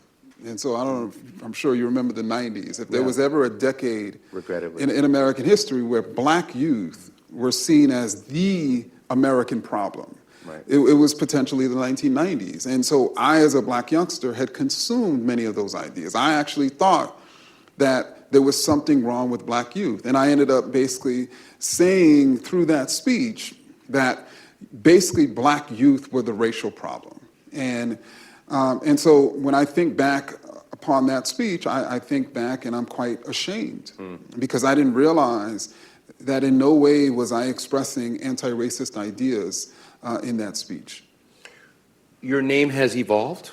I think you used to be Ibram H. Rogers. Yes. Yep. And is there symbolism or something in your identity in the name you have now of why you are X, Candy? Well, I mean, I grew up with people regularly asking me, will you be my neighbor? And, you know, where's your sweater? Some of the younger folk may not remember Mr. Rogers' neighborhood. Oh, we do now, because he's back. Yes, Mr. Robinson's neighborhood. But, and so when actually Kendi means loved one in Meru, and Zolani means peace in Zulu, and it replaced my middle name, Henry. And, you know, as I talk about in How to Be an Anti-Racist, the sort of first practitioner of racist policies, I would argue in human history, was Prince Henry the Navigator of Portugal. And my name, Henry, was taken from one of our enslaved descendants. And so for me, you know, thinking about sort of the trajectory of that name, you know, whether historically and personally, I felt that I wanted to replace the sort of horror and violence that in many ways Prince Henry initiated, and even initiated on my own ancestor, and the violence with a name that signified peace in Zolani. You know, when you talked about the heroes, the people you admire in office, you didn't mention Joe Biden and you didn't mention Pete Buttigieg. So I'm going to make this political for a moment, is what we do. Joe Biden has a lot of support from the African-American community. Pete Buttigieg has very little. What's one getting right? What's one getting wrong? So I think in the case of Joe Biden, I mean, his most of his support among African Americans, he gets more support as African Americans get older, and so young African Americans, you know, under 35, are less likely to support him than any others. Who are they supporting? They're more likely to be supporting Bernie Sanders. So I think Bernie Sanders is number one, then Biden, then Elizabeth Warren. Interesting. Among young Black Americans, even though I'm now 37, so I'm not necessarily in that group. But I think the reason that group in particular has been critical of Joe Biden and even Mayor Pete is because we typically, the number one concerns that we tend to have, or the major problems, are racism and police brutality, or mass incarceration. And so when you look at specifically the record of those two individuals, if there's a place in their record where they struggle, it's certainly that, with the Biden crime bill. I mean, and what's ironic is people were very critical of Hillary Clinton and her relationship to the 1994 crime bill, but Biden was even closer, to the bill. He literally identified with the bill.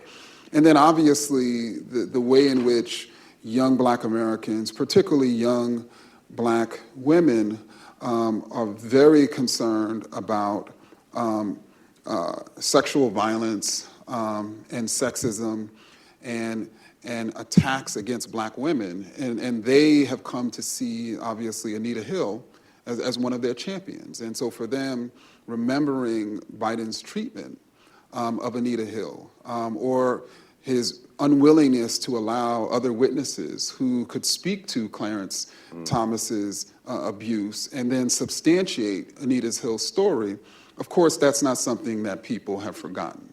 But then again, obviously I think even young Black Americans truly do, from what I understand, appreciate Biden's support and loyalty to President Obama. And I think Pete Buttigieg? Well, I think that's I think Mayor Pete. I think he struggled to connect with young Black Americans. Not only because I think his record on those same issues has, and people have brought up all sorts of stories about his relationship to the police department and even to police violence in South Bend. But I think also people, and then recently there's been video about him sort of, there's been these sort of videos and ideas that I think really strike people as either condescending or racist. And I think that, and I also think people tend to not trust him. And I don't, and so I think it's, what's happening? I'm just telling my team I'm going to take a few more minutes. Oh, okay, cool. This is too cool. Sorry. But I do think that he's trying. Yeah. He's trying very aggressively, and he's also apologizing in ways that I think it's much more difficult for Biden too. He certainly has apologized along the campaign trail. But it's going to be interesting to see what happens with both of them as well as all these candidates. A couple more questions real fast, because I want to. Who's our, Andrew, the mayor that I was going after in St. Paul? Mel Coleman? Melvin Carter. Melvin Carter. I did it when I was at the Atlantic. I did an event with 4 mayors. It was Minneapolis, Des Moines, South Bend, Indiana, and St. Paul. And Melvin Carter came in, and he is African American. Pete Buttigieg was on stage. The 2 of them stole the show. The other 2 were old white guys, completely bland and boring, nothing original. But when you saw Mel Carter and you saw Pete Buttigieg, and this was a few years back, both of them were mesmerizing. Both of them had vision. And I said to myself at that time, damn, they should run for president. And Buttigieg didn't. Mel Carter has not. I've not talked to him about it. But do you know him? I don't. He's well worth hanging out with. I know of him. I haven't met him. Well, one thing is, are you optimistic or pessimistic about people like what I think Mel Carter is coming up through the system and being more politically empowered? I had Will Hurd on the stage today, a GOP Black member of Congress. They'll have none after he's gone. You've got very few. You just don't have. The GOP is not a place to. In the House, of course, more. But are you pleased with the direction of representation in cities and governorships, et cetera, or does a lot more have to be done? Well, I think that's where I'm most excited about. When you see some of the recent city council members, some of the prosecutors, I should say DAs, when you've seen some of the mayors who've been elected, not just people who I admire, people like Chokwe Lumumba, who's the mayor of Jackson, Mississippi, who was unabashed when he won his election and made the case that he was going to make Jackson, Mississippi, the most radical city on the planet. You have these types of mayors who, when it comes to big and bold and progressive and radical sort of ideas, we have these people who are being elected. And I think they're being elected because we're living in a time in American history, and polls are showing this, that more Americans are demanding and requesting for their government to be serious about creating a better life for them. And I think that's a great thing, because one of the things I've tried to do with my own work, particularly around racism, has been for people to, when I say we, those of us who are in this racial justice space, people oftentimes talk about like the system, or even we talked earlier about structure, and what I've tried to do is for us to think even more concretely. In other words, when we think of the system or even the structure, that system or that structure is a combination or is the relationship between power and policy. And there are actual policies, and there are actually policymakers who are instituting policies that are leading to or maintaining racial inequity. Right. And we, as a community, can identify those actual policies. We can identify those actual policymakers and get rid of them. And so therefore, we can put different types of policymakers and policies in place. When we think in a very abstract way, in a way, it almost breeds this cynicism, because we just imagine that it's just always been this way and it'll always be this way. But when in fact, we can actually make changes. Last question. In part because of your book a while back and How to Be an Anti-Racist, my husband and I, some of you know Chestertown, Maryland. Anybody been to Chestertown, Maryland? Eastern Shore? Yeah, a couple of you. It's a great place, go visit. But it used to be one of the most segregated, awful places in Maryland, Eastern Shore of Maryland. Bob Dylan wrote a song there about an awful case of a killing of a black woman once, a famous song. This is it was an unreconstructed area and had this house. So we helped support something called the Legacy Day Parade, which is to look at the incredibly rich legacy of leadership, of artists, of writers, of craftspeople in the black community that have been part of this community but just never recognized. And it's really become a big deal. So we own a house out there it's an old Maryland house, and that house has a legacy of having been built 250 years ago, and anybody who was building a big house 250 years ago was a big slaveholder. So, and there was a senator that owned our house, in the 1860s, who was a famous judge and an absolutely horrible person, very pro-slavery person. So all this is out there. So we invited these folks over who were involved with Legacy Day Parade from the black community that often didn't come over to meet other people. They're in their own bubble, brought them into the house. And so I had to say, look, this house has a complicated history with parts of this community. So I said, I won't do it because we're streaming online, but F you, Ezekiel Chambers, who was Senator Chambers. And it went like wildfire, through this community. All of a sudden, communities in Chestertown and Eastern Shore who had never, brought people into their area did. And it just changed. That moment changed for me, changed for them, but you have communities that pretend they don't want to be racist, pretend they want to do it, but it doesn't get real until there's some element of trust or a spark. How do you manufacture that? Well, I think But that's part of what you're saying has to happen. Well, I think that when everyday people see and recognize that their lives are being changed or their lives are obviously being made better, and they can see the actual policy, the actual policymakers, the actual campaigns, the actual institutions who are making their lives better, even if those very institutions and even policymakers, even if they did not trust them, people trust what's helping them, right? And so I think for me, I'm very, very sort of concerned about us focusing on literally what we can do to make the lives of people better, what we can do in the case of racism to take the foot of racism off people's heads and provide them with equal opportunity, provide them with the ability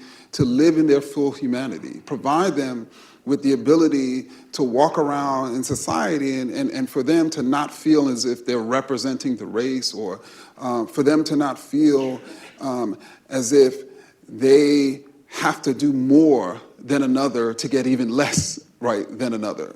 For them to feel as if this society values them as much as everyone else, whether they're a newly arrived Latinx immigrant or their family is the descendants of slaves, or their family used to live, their native family used to live on this land, or their family just arrived from China, or their family arrived on a boat during the 1700s and became indentured white servants and ultimately rose through the ranks, that they all sort of feel a common sense of purpose and a common belief that if they do the best that they can, that they will essentially be able to aspire and to become who they want to become. And they can truly be an individual and a collective sort of force that makes up this country. Well, folks, for me today, this session was the headline of the day. So Thank you. Ibram X. Kendi, thank you very much. I wanted to say as we wrap up, because we're wrapping, I want to thank you all very much for being with us today. The Hill wanted to do this. We've been, and as I said, we are doing this as a kind of foil to the State of the Union address, which will take place next week, to give ourselves a chance to think about channels of challenges this country have that may not be every day. The best thing that you can do to make to stretch your mind is to go to your local bookstore first if you have one. If not, go to Amazon. I hate endorsing Amazon, but get his book. I mean, buy his book, think about it, share it, because I think it has major implications. But whether we were talking about science, whether we were talking about gender, whether we talked about different kinds of inclusion, whether we talked about the educational environment, all of these issues, we think, go into the broad policy and political discussion of a more perfect union, and we bring it from a lot of lenses, the GOP lens, the Democratic lens, a lot of others, and I just want to thank you all for being with us. Thank you so much for sharing. Thank you Good to for see you. having me. Yes. Thank you.